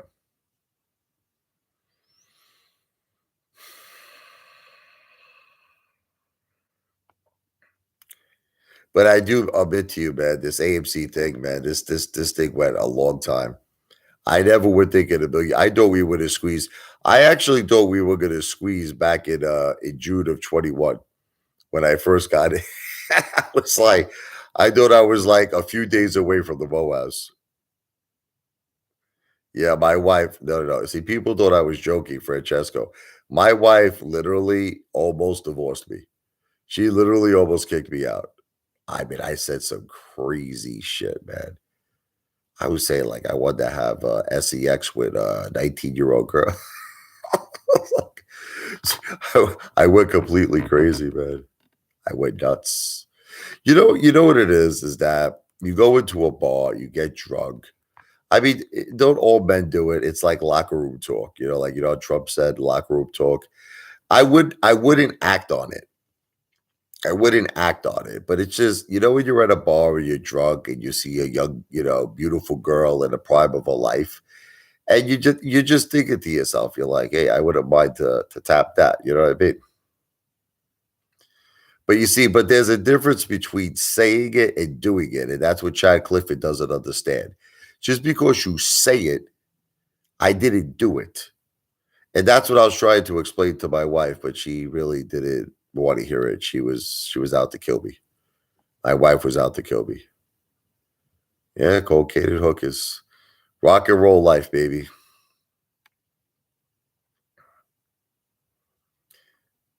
So that's another thing. When I was like a young kid, growing up, I used to listen to like ACDC. I was a big, Journey fan, and I wanted to be like a rock star. But I don't get me wrong. Look, I love all styles of music, but I love rock and roll. I love rock and roll. Billy Joel, Elton John. So I used to have a Billy Joel tribute band. You understand? And I would play all around Brooklyn. I would play everywhere. Every Bay Ridge, Coney Island. And I don't know, I was like living like a rock star life. I'll tell you the reason why. I was up all night. I was playing 3, 4 times a week at all the bars. I would normally go on like the Wicked Monk, Fifth Avenue. I would play there all the time. I would go on around 11 p.m. at night. And they hook us up with drinks all night for free, the bar. I'm drinking, I'm eating wings, I'm eating like, steak bites. And, it was just, this was the life I was living when I was in my, I was technically around 21, 22 when I was doing it. I always loved food. I mean, ever since I was a kid. I used to teach piano lessons when I was like 12, 13 years old, and I would make about $300 a week, Francesco. I would go to Vitali's in Brooklyn for like $19.99. They give you like a 5-course dinner. It was amazing. Wine, everything, coffee, cappuccino, dessert, Caesar salad.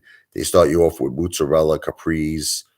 You get a dinner, you get a big pasta and a dinner. They went out of business. They were giving you so much food. I went to Chef Wong, and this was Chinese restaurant at Bay Parkway. I used to get this thing called a poo poo platter. It was so funny. They would give you everything on this thing. It was like it looked like a big volcano. It had spare ribs on it. It had the what is it? The can't think of the Chinese meatball. Well, dim sum. So you got the Chinese meatball, you had the chicken, you had everything. It was great. So I fell in love with food at a very young age, and I've been eating out at a very young age. I do eat spicy food, but I'm not a spicy food fanatic. Like one time my friend John from Brooklyn, he took me to this place. It was on Bleecker Street in Manhattan, Lower Manhattan, and it was a big college hangout.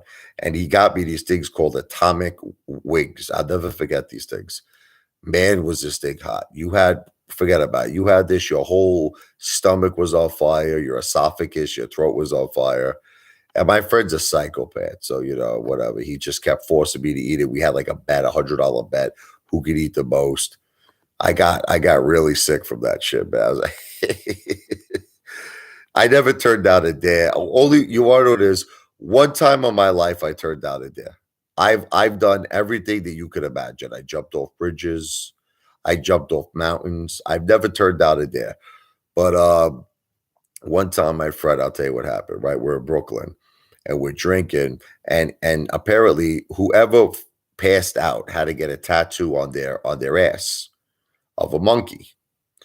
Um, so we were drinking Jameson. I think I was on my second bottle. I passed out.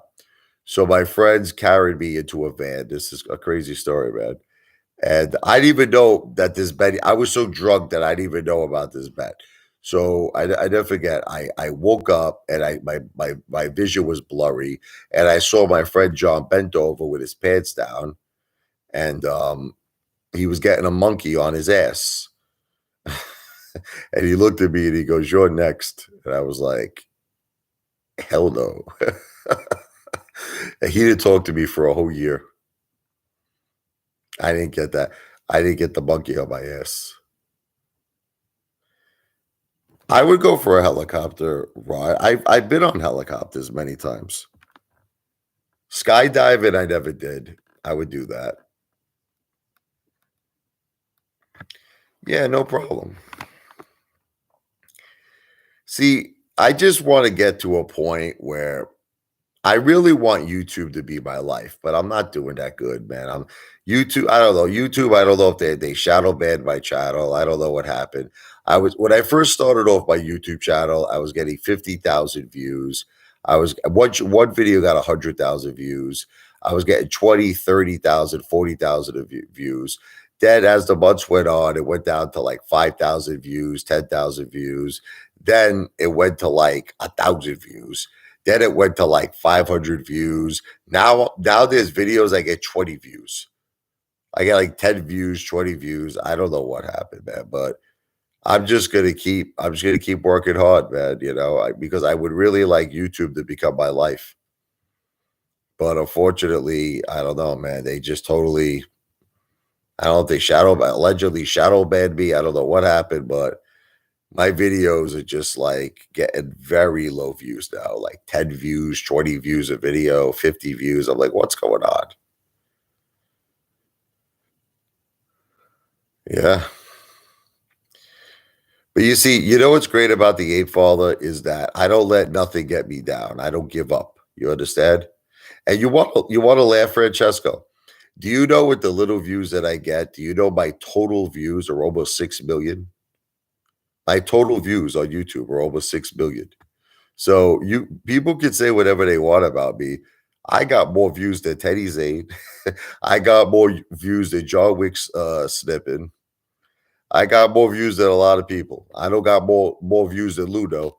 Lou's got more views than me. He's got like almost 73 million views, Lou. I got almost 6 million views. I got to catch up to that friggin' J Lou. I will though. I got this outstanding bet. I don't know if you heard about it, but I have to get either 1 million views, not 1 million, excuse me, 1 million videos or 100 million views by December 21st. And if I lose, I have to go to Harlem Do you know that? Who knows this bet? Who knows the bet I'm talking about? And I have to wear a sign, the same sign that Bruce Willis wore in the movie Die Hard with a Vengeance, where he says, "I hate all N words." Now, let me just be perfectly clear. I am not a racist. I am not a racist. I have the highest respect for everyone in this world. I just thought it was a very funny thing. I love Bruce Willis. I love the movie Die Hard with a Vengeance. And you see, but you know what's funny is that nobody else, if I win the bet, you want to know what's funny? Nobody's going to show up and do it. See, the point is that if I win, all of my haters were supposed to go down to Harlem and they were supposed to wear the sign. But nobody's gonna go except me. So basically, it doesn't really matter if I win or lose. Either way, I'm screwed. Yeah, I put tags. I've been doing the hashtags. Yeah, I've been doing it.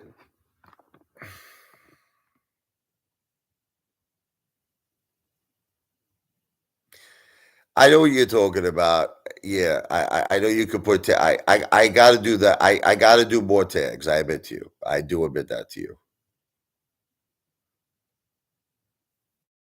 I'll try eating any food. Or Vietnamese.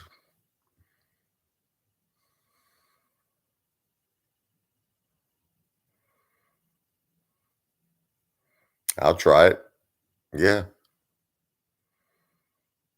absolutely. I'm gonna try it, Francesco. Or Francisco, rather. Vietnamese sandwiches are good as fuck.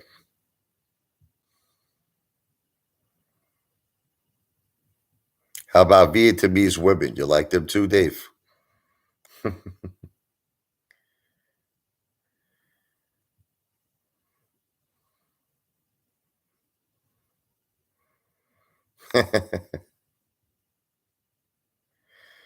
I've been with a lot of different women in my life, but never Vietnamese. Never.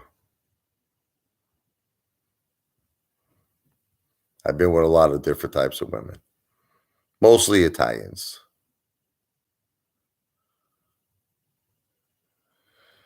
And a weight loss program went downhill, man. I just decided to put a hold on that for now. I'll probably eventually get back into it. I just, I just decided to eat again.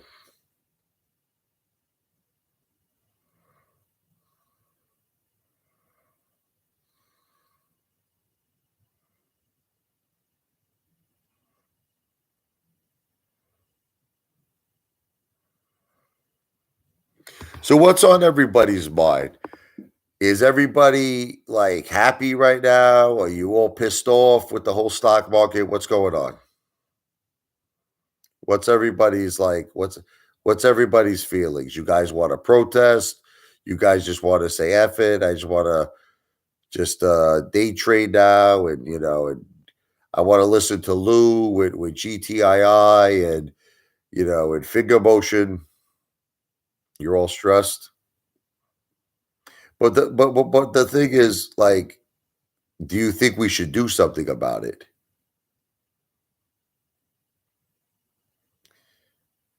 Yeah. You know, it's gonna break my heart if everybody goes to Tendy Times protest because I had the first protest idea. Nobody came to mind. It's gonna piss me off.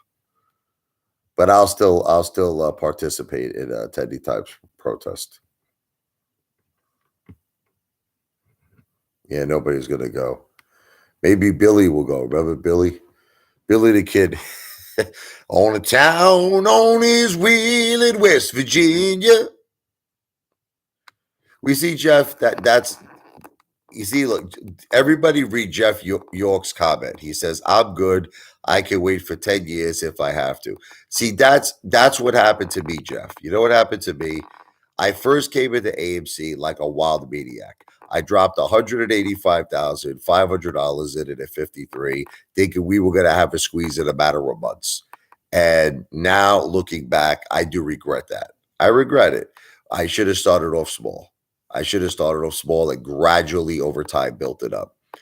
But what I did, Jeff, was over the last year, I started selling certain family assets I had. And instead of putting that money in AMC, because I have a shitload of AMC, I've been putting a lot more in my cash and in gold and building that up because I just feel calmer, Jeff. Look, I have thousands and thousands and thousands of shares of AMC. I have a lot of shares of GameStop, not as much as AMC, but I'm happy where I'm at. I just feel like I'm at a point where I have enough AMC shares that I could just sit back and hold, like Jeff says. If it's for the next 5 years, if it's for the next 10 years. And I just don't, because people say to me all the time, why don't you throw 200,000 right now in AMC at 6? What happens if this thing takes another friggin' 5 or 10 years? I don't want to tie up $200,000. I want it liquid. You know what I mean? So anyway, that's where I'm at. I'm calm though now. I am very calm. I'm calm because AMC only represents around 10% of my net worth. I'm calm. But it took me a while to reorganize this. It took me about a year. There was a time, remember when I used to start screaming, I was yelling? That was about a year ago. That I was really stressed out. And you want to laugh? I was stressed out when AMC was at 29. Can I make all of you laugh? When AMC was at $29 a share, I was screaming. I was flipping out. I was going completely nuts. What are we at now? We're at like what, $6? Let me see where. Hold on. Friggin' insane where we're at.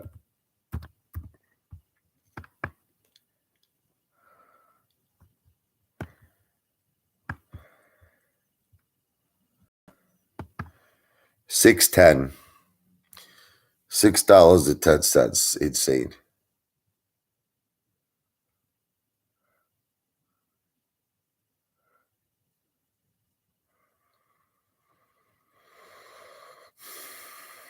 If you would have came to me and told me in June of 21 that AMC would be $6.10, I would laugh in your face.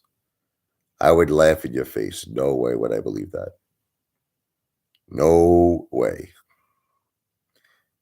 I mean, I get the whole concept that we have to add ape to the price, but what's ape? Like under $2, right? Let's just say it's two. I think it's under two, right? So what are we really at? $8 a share? Ooh.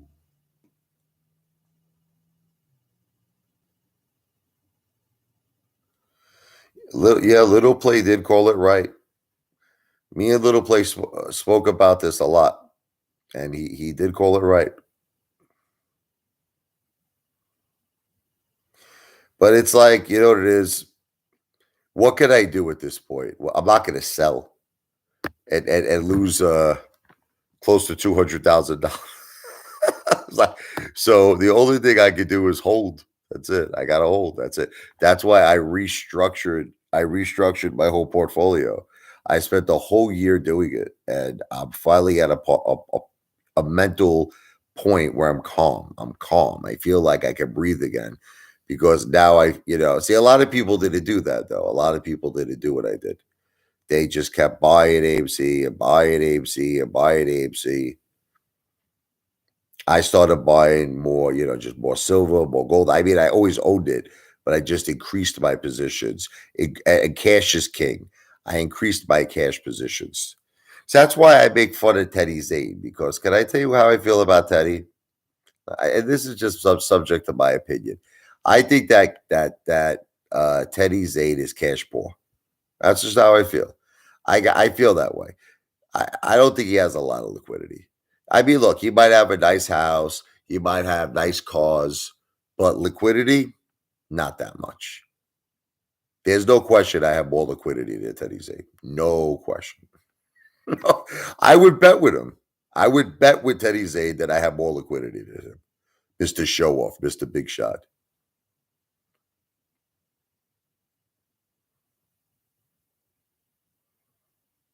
Remember something, guys and girls. You could have all the cars in the world.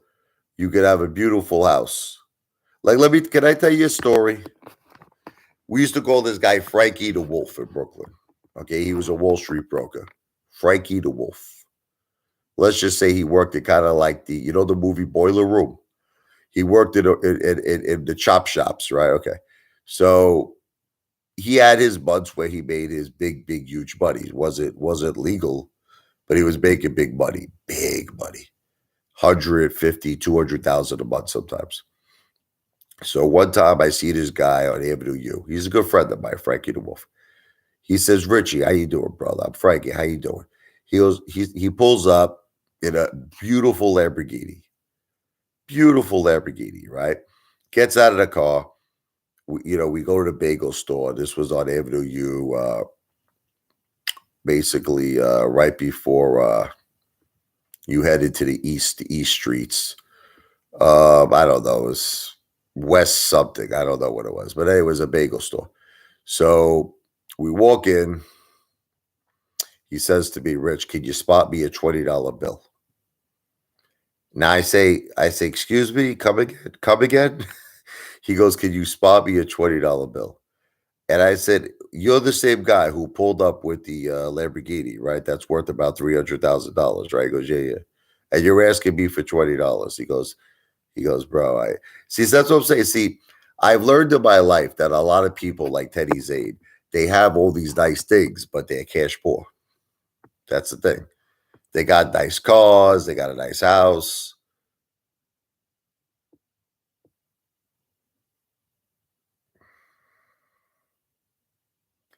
Avid trader found GTII months ago. Didn't Lou say that he found that first? Didn't Lou say that was his play? GTII?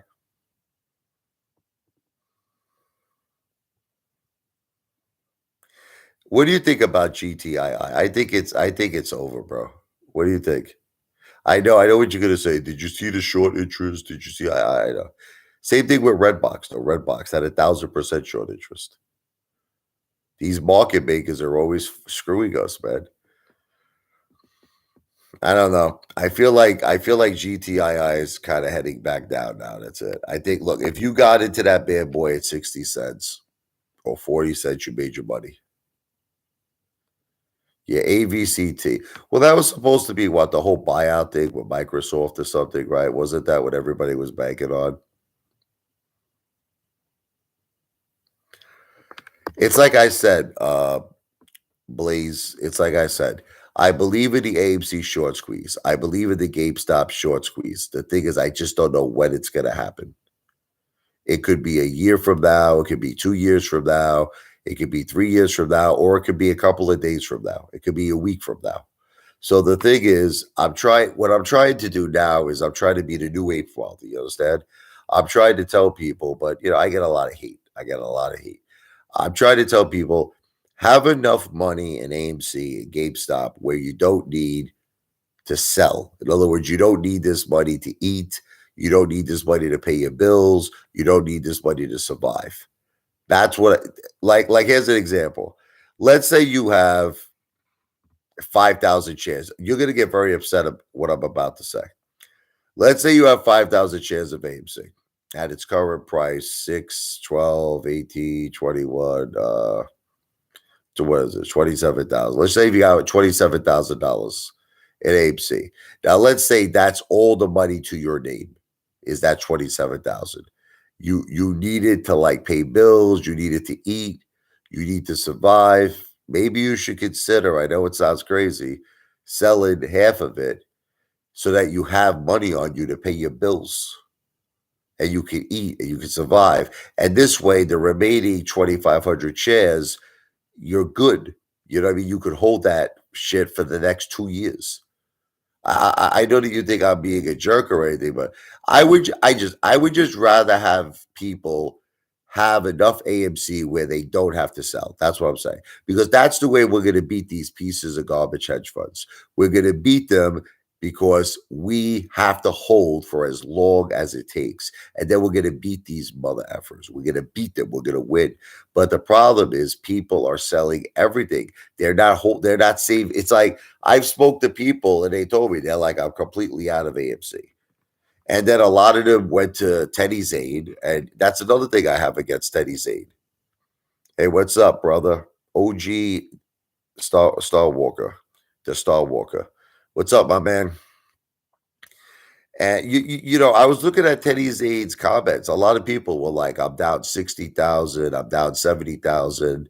I'm down 40,000." And I start thinking to myself, why are they paying this guy for? Why are they paying him $10 a month? I just don't understand. I don't get it.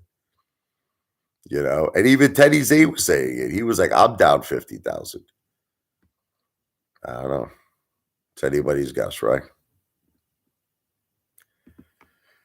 See, look at this. OG the Star Walker. I'm down 6K on a Megalodon, MEGO. I call it Megalodon from Ted. But you're still paying him that $10 a month, though, right? You paid the $50 for the VIP treatment. I'm sorry, I don't mean to break balls. It's crazy to me how anybody is paying this friggin' Mama Luke $10 a month. I just don't understand it. I don't get it. How is anybody stupid enough to give Teddy Zane $10 a month?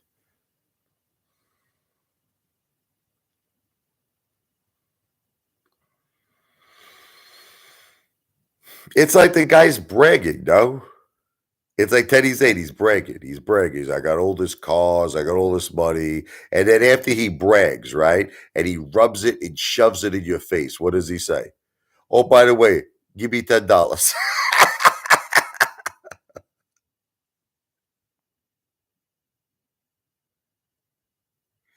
All right, that's good. OG that the Star Walker, he said he made it up on GTII with Lou. He's up 25,000 on it. Good. God bless.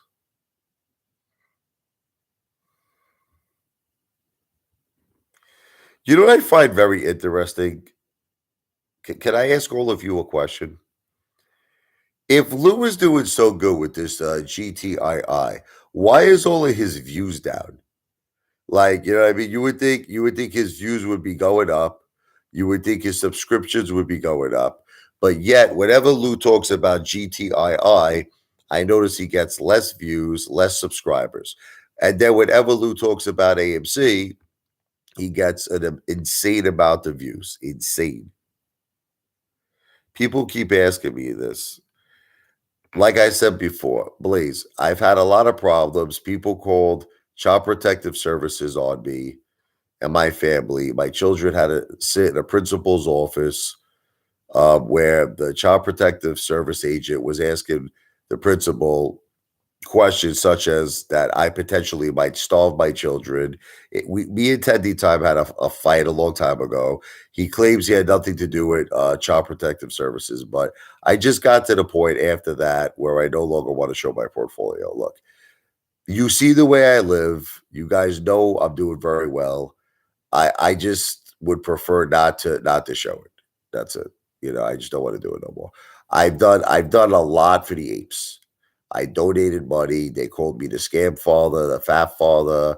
I try to help people out. I give people money to eat when they were starving. And just people, all these haters, they keep attacking me, man. Tell us your real net worth. Well, not counting my children's trust. I have about 300,000 in equity in my house, about 250 in gold or a little more, plus my cash. It's close. I'm not lying to you, Francesco. It's close to a million. It's close to a million. But it's not quite a million.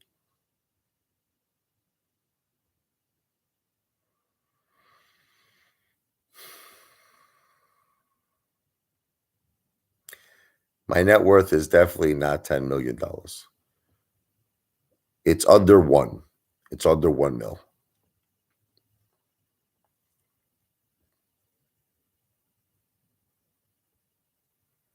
But you have to understand that in order for me to access this money, I would have to sell my house. I would have to sell my gold. These are things I don't want to do. This is just money that's ultimately going to go to my children. That's all.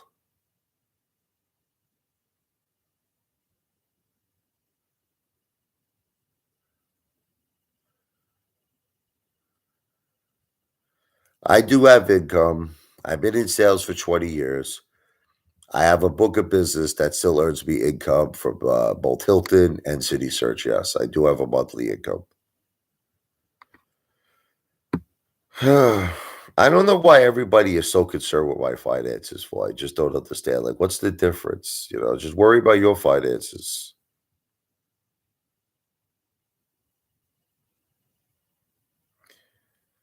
My wife doesn't make anything, man.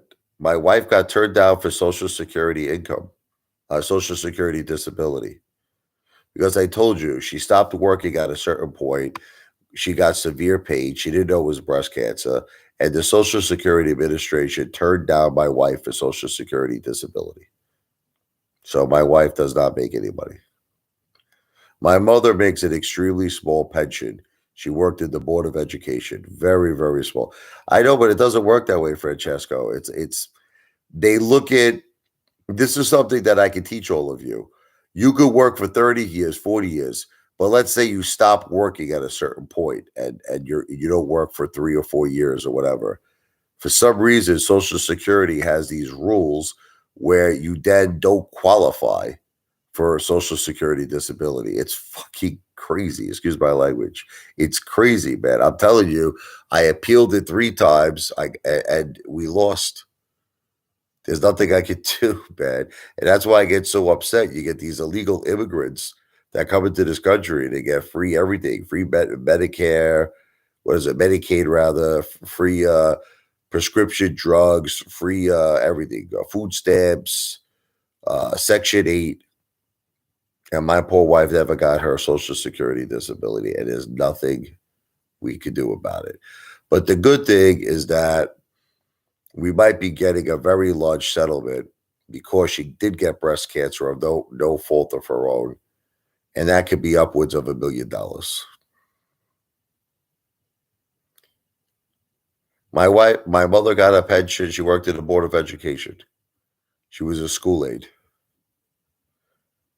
My wife's older than my mother is older than 65. She's 73. My mom.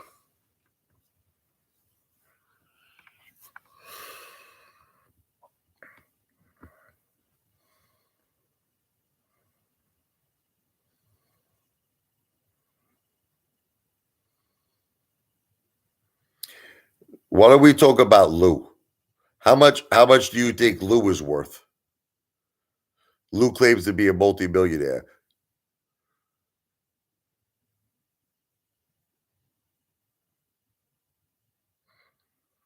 How much you think Lou is worth?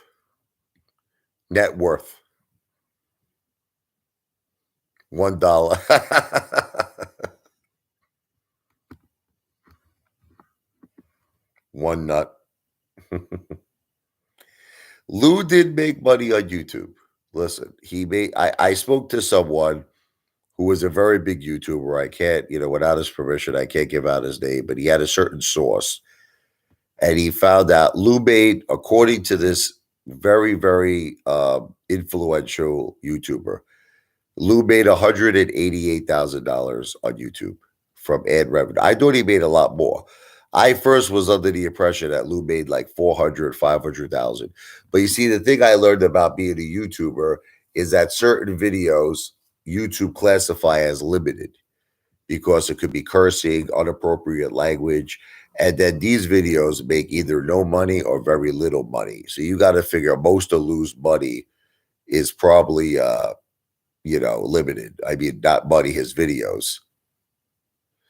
Jeff York, he's probably in debt 100,000. Well, let's do the math. He made 188K. I know for a fact. He had to pay back 73,000 in restitution. Then you got to figure taxes. Then you got to figure money he needs to eat every day. This guy's got to be the biggest loser, the biggest degenerate if he doesn't throw his poor mother some kind of monthly money, right? Okay. So that basically sums up all his money. It's gone. That's it. That's it. So I feel Lou, all the money he made on YouTube is gone. Yeah, Lou doesn't have wife and kids, but I really don't think Lou has money. I just think that Lou. I just think that Lou is only making money from ad revenue on YouTube, and I think that he's going to just keep trying to connive and scheme to just keep making money. And he's got his book. Who's buying his book? What was it? I went from hero to zero. Look, the whole super chat thing, I just think it's terrible. I want nothing to do with it. I would never do super chats. I want nothing to do. I would rather, you want to know what I would rather? And I'm actually saying this now. Okay. If anybody ever wanted to support the Ape Father, I would rather you do the piano lesson program that I have, which is, I give you 52 lessons, a whole year of lessons for $30, and you can learn how to play the piano like me, probably even better than me. And that's what I would see, because I'm giving you a service. I feel like something I would be doing something good in my heart for you and your family. I would be bringing the joy of music into your family. See, now that I can live with, but I don't want somebody like Mac Hawes, that piece of garbage, that weasel, that he's gonna want. He's gonna charge you money to answer a question. Nah, nah, nah, nah. That's not for me. I will never do that.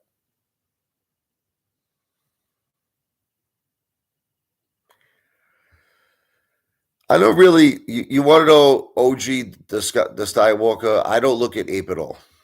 I don't even look. I don't pay attention to it. To me, it's a bonus check. I only pay attention to AMC and to GameStop. That's it. I'm just trying to, just buy a little as I can, but not that much anymore. Just a little as I can with AMC. Teddy's eight nuts. What's up, Zaddy? Zaddy Savage in the house. Zaddy, I'll make you laugh. Every time I watch the movie Mystic River, I don't know if you ever seen it before.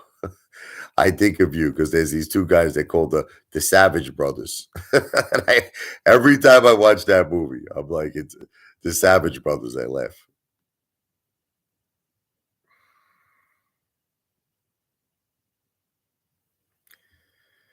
I wouldn't really suggest to buy more ape. Again, let me just make this clear. I'm not a financial planner. I just want to be perfectly clear about this. I don't give financial advice. I'm an entertainer, but I would not buy more ape. I wouldn't. You could do whatever you want, but I just feel that ape is just used. It's just used to get AMC out of trouble. That's it. It's used to lower the debt, and I understand it's worth more, but you have to understand, Francesco. Adam Aaron might want to dilute the shit out of that. We don't know yet. You know what I mean? It's like ape is for AMC. That's it. It is to get AMC out of debt. You guys do whatever you want. Look, I'm not a financial planner. I don't give financial advice. But to me, the big money maker to me is my AMC and my GameStop. But like I said, you do whatever you want to do.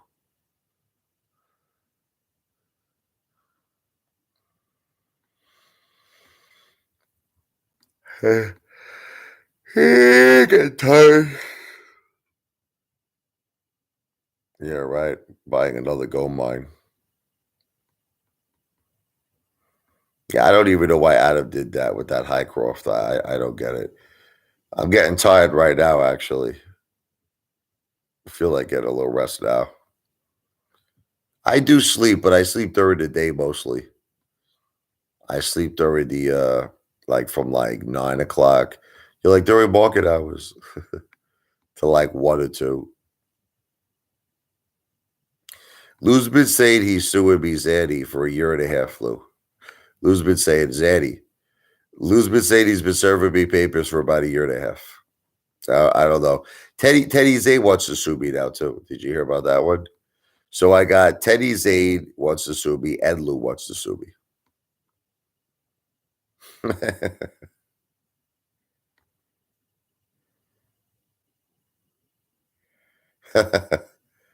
But this pillow right here is my Gandhi pillow.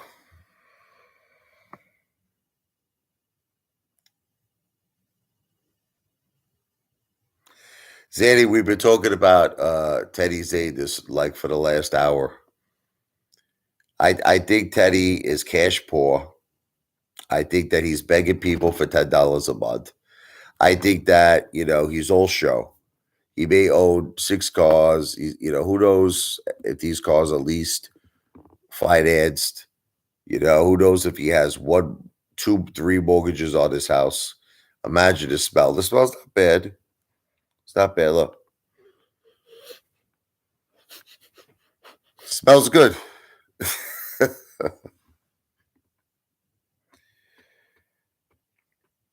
This guy's a lunatic. Look, Richie Lavoie exposed. He takes my name. Psycho. This guy's a lunatic.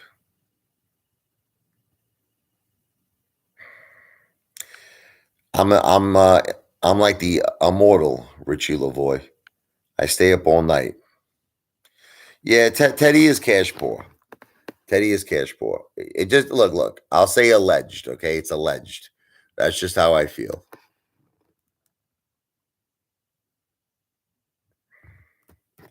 I'm not jealous of nobody. Think for yourself. I'm not jealous. You know who I'm jealous of? Mr. Beast. That's who I'm jealous of. That guy lives the perfect life, man. That guy lives a life like a king.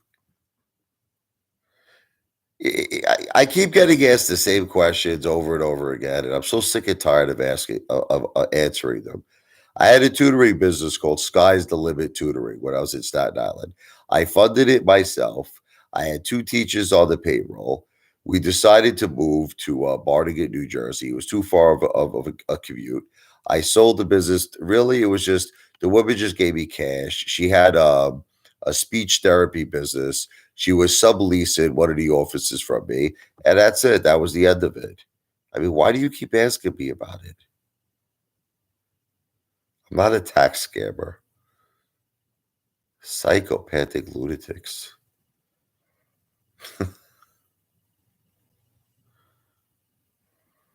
She just took over like she was paid what she was paid. It wasn't taxable items, you idiot. She was paying me for my furniture, she was paying me for my curriculum, she was paying me for things that were already taxable, that were already, there was no tax implications there. She was just buying like the inventory of the business. She was buying, that's it. It was okay to be cash.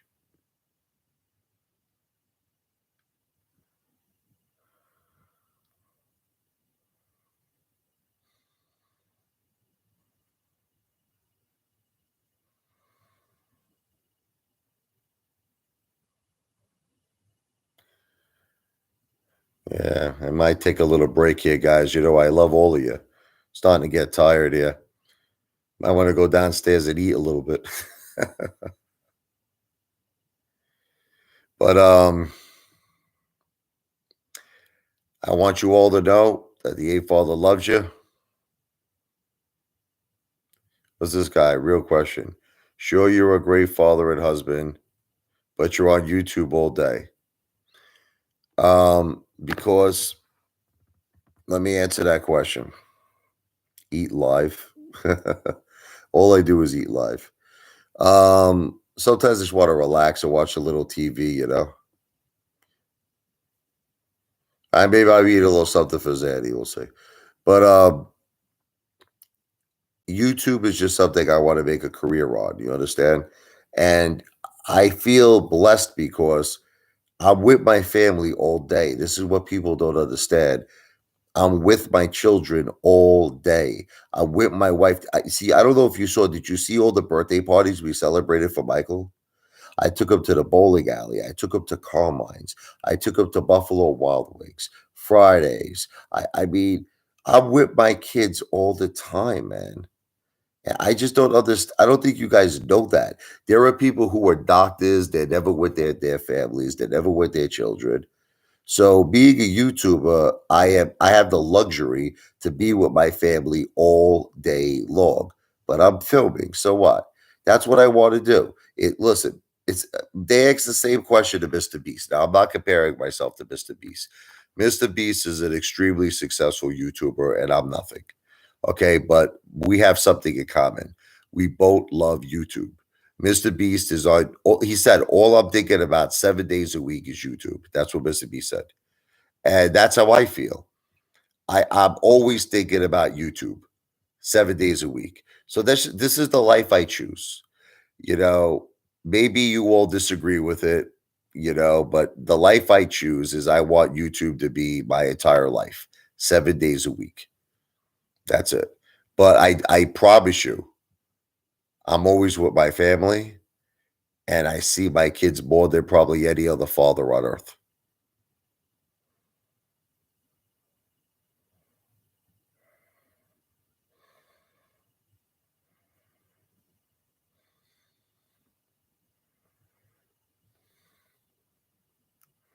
That's a very good comment, Francesco. Reading Francisco. Apefather haters, you are welcome here. We don't care. Apefather army are kings compared to you. And then Faraz, he's number one. I'm assuming you're talking about Mr. Beast. I agree. He is number one. But Mr. Beast understands something. He spends his whole entire life on YouTube, 7 days a week. How do I eat 4 Big Macs in one sitting? I could eat more than 4 Big Macs if I wanted to. I think the most I could probably eat would be 10. Seriously, but I'd probably get sick. I do believe I could eat 10 Big Macs in one sitting.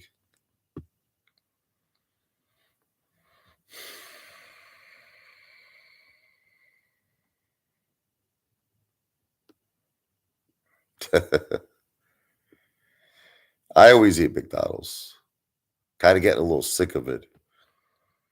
You want to know what it is? I go through these like mood swings where like I want to eat at restaurants, then I want to eat at fast food, then I want home cooked dinners. I've been eating a lot of home cooked dinners lately, the last day or two. Sometimes it's good. I just feel better. I like the home cooked meals. I hide food under my bed. That's funny. You want to, something? I think I could probably drink a whole gallon of milk. But man, I took like crap after crap after crap after crap. Yeah, I'll bring you downstairs with me. Let's see what we can come up with. Hold on.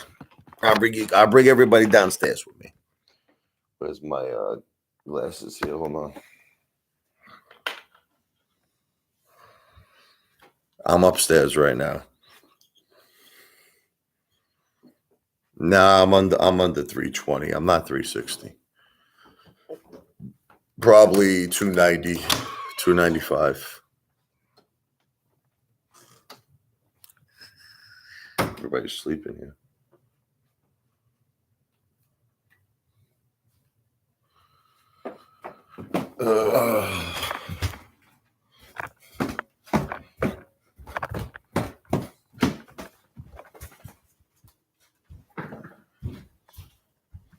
I'm sleeping down here. Everybody's sleeping.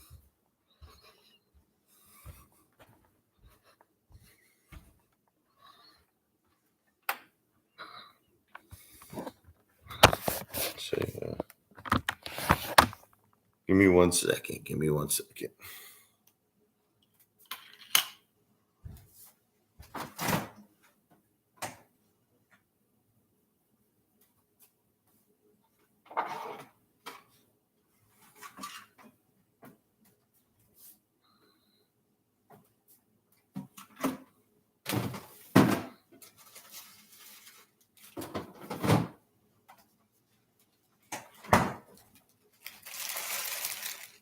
A little super side here.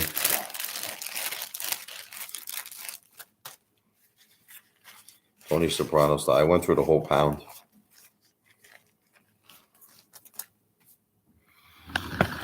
I went through the whole pound of this here. Super sad.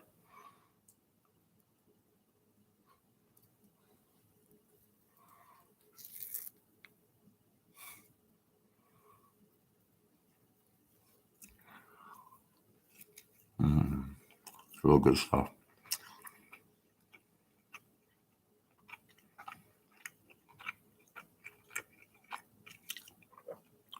It's the appetizer.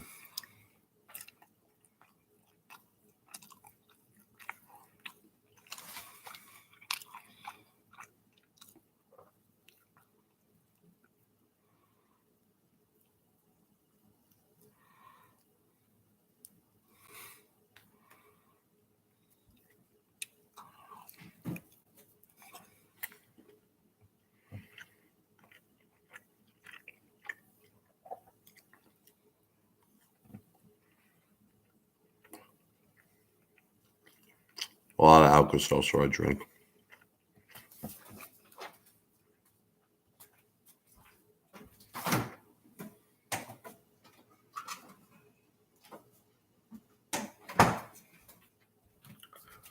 There we go. Look at. If you can see this,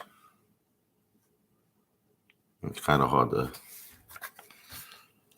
I got some eggplant rollatini, some pasta here. See that? Eggplant rollatini and pasta.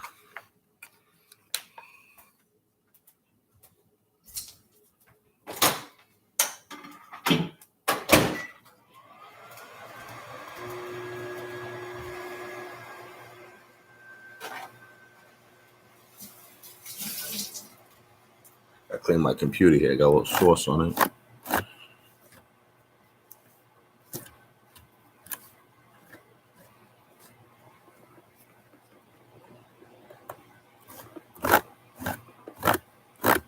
I cleaned the sauce here.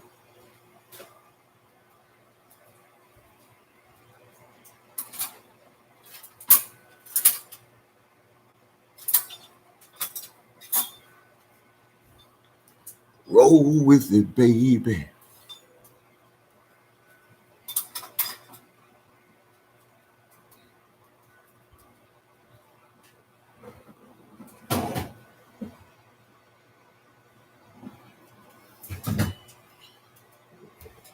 Fork.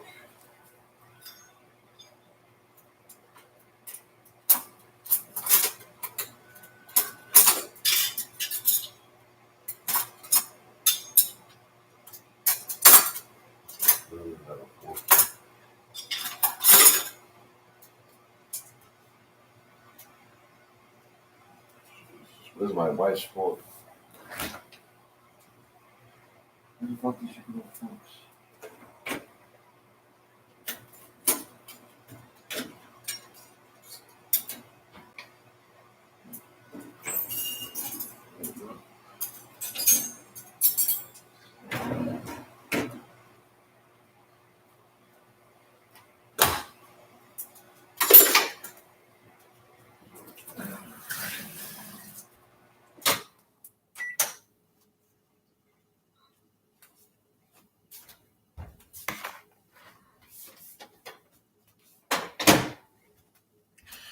Sorry, I had to heat up the food here. So we're gonna have a little eggplant. See that eggplant? Look at that.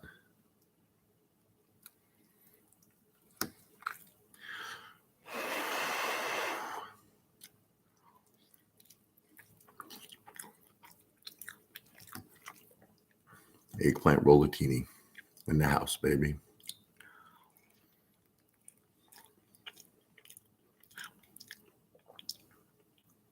Get some. You want to open some wine?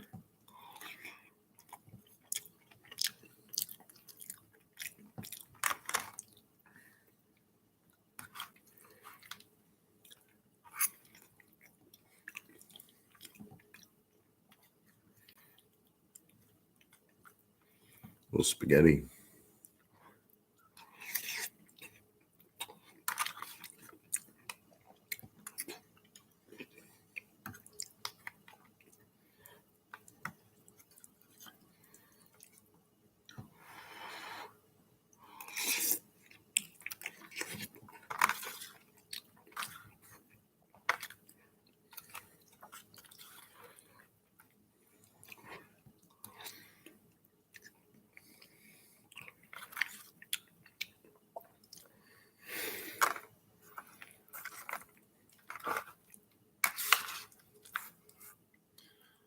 Eggplant rollatini.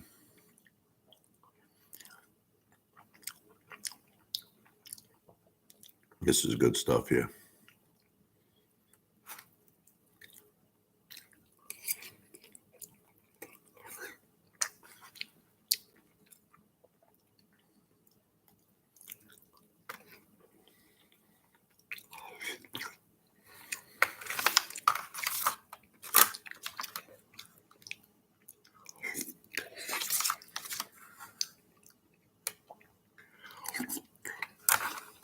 Okay.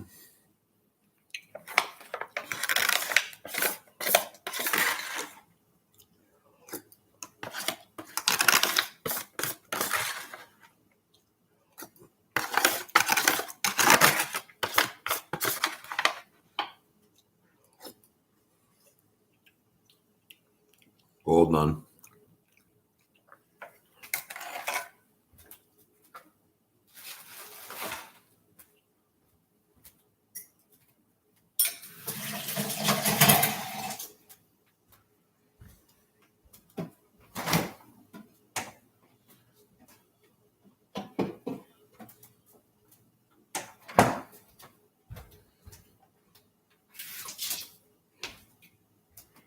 A little, how about I do a little beer in the house?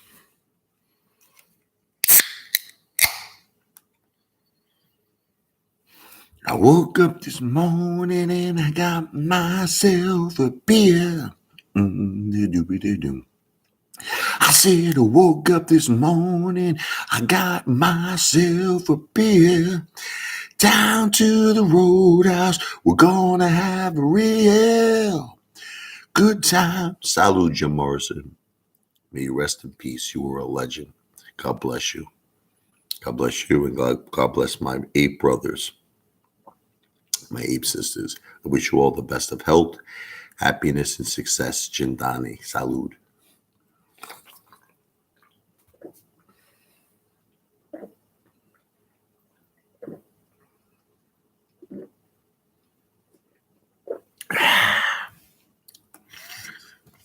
Yeah, I pretty much did. There's only a drop left.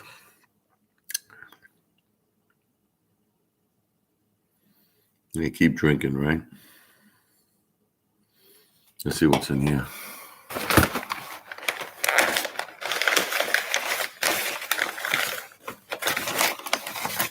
Italian bread here.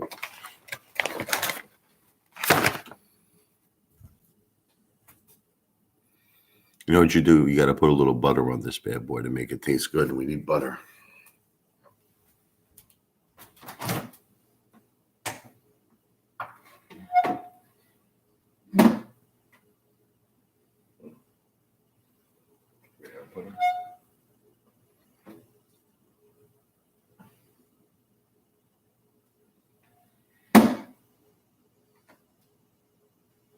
Fuck's the butter?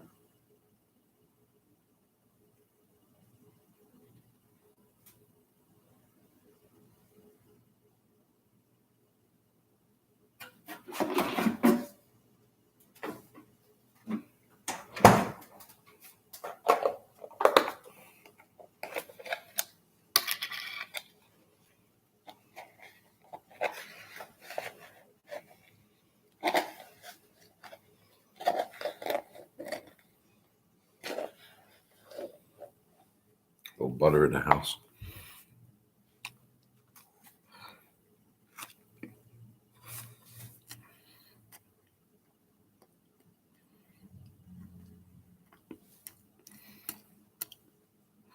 So,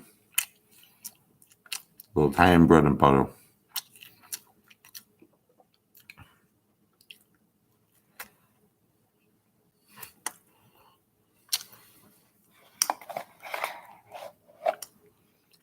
So put a little butter in. Oh, the butter just fell.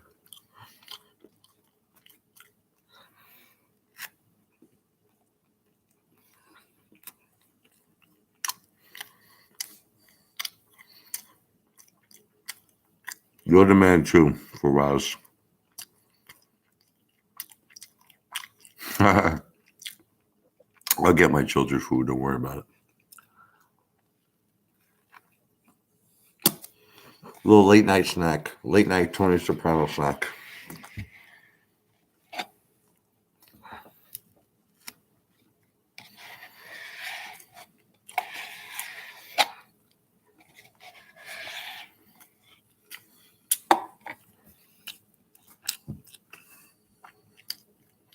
I love you too. All of you. I love you, for Roz. I was going to eat this anyway, but I figured I might as well eat it live.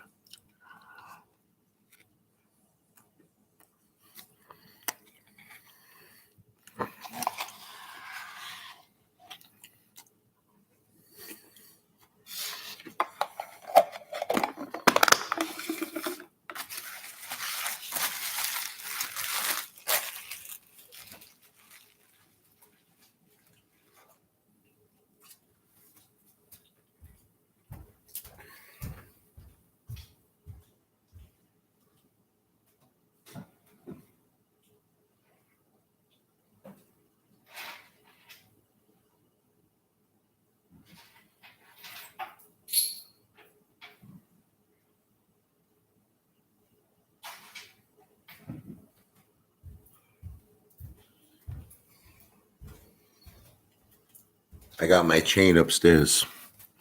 You like this pinky ring? Isn't this the coolest pinky ring? Check that pinky ring out.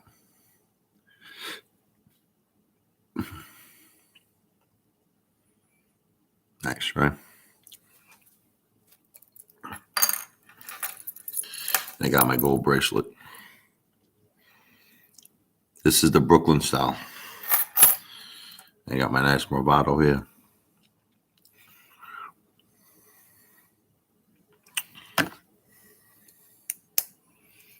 So look, this is how we do it in the old country, the Godfather, you understand? Gotta kiss the hand.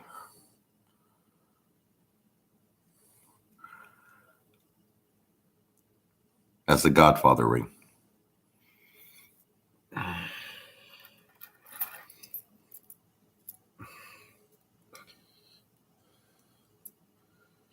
Get this on here.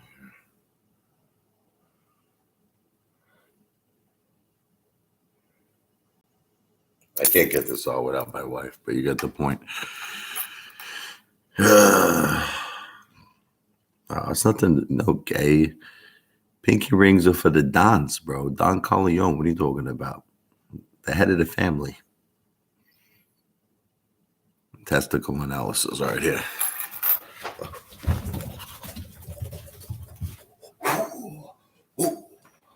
Look, the dogs are coming. Look, you see them? My dog was staring at me. He was like, I'm ready to bark. I'm ready to go nuts. I gotta clean my computer. I made a mess out of it.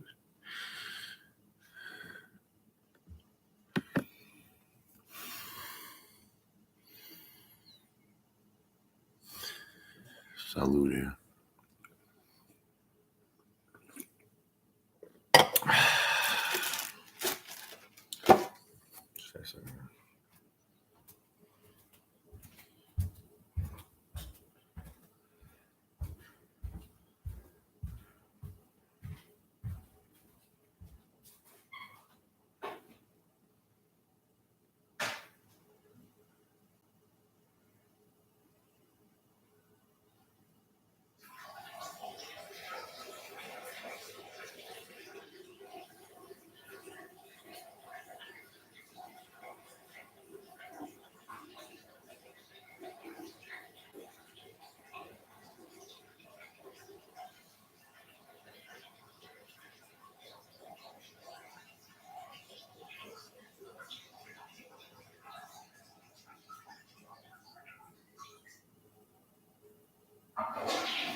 I had to take a leak. Sorry, brother. You heard that pee? Did you hear it? It just beat like a racehorse. John Wick pee sitting down. Yeah, he probably does. Spread the water like Jesus. He followed the human food vacuum. I did. Oh yeah, yeah. It's like wash it. Sorry, like I'm gonna wash my hands, right? Look.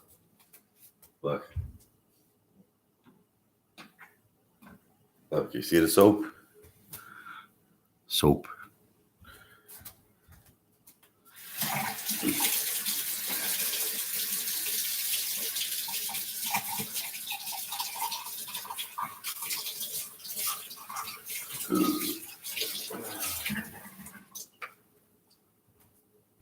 Look at this.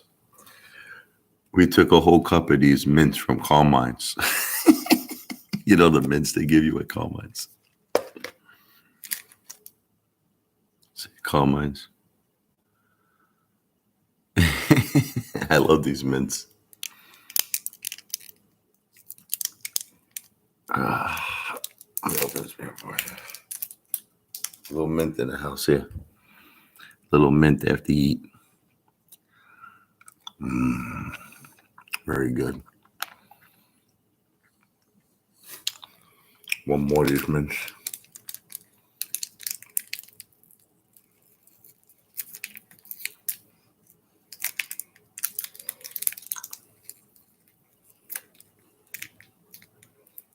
Can open these fucking things.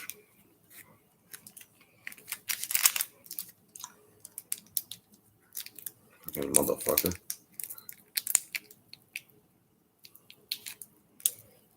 Can open this fucking bitch.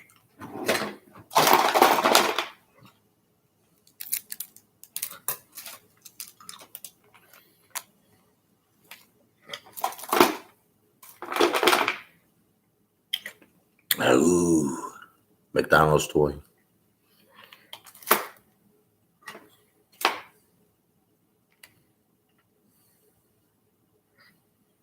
This is what Lou uses when he goes see Jerome and Tyrone.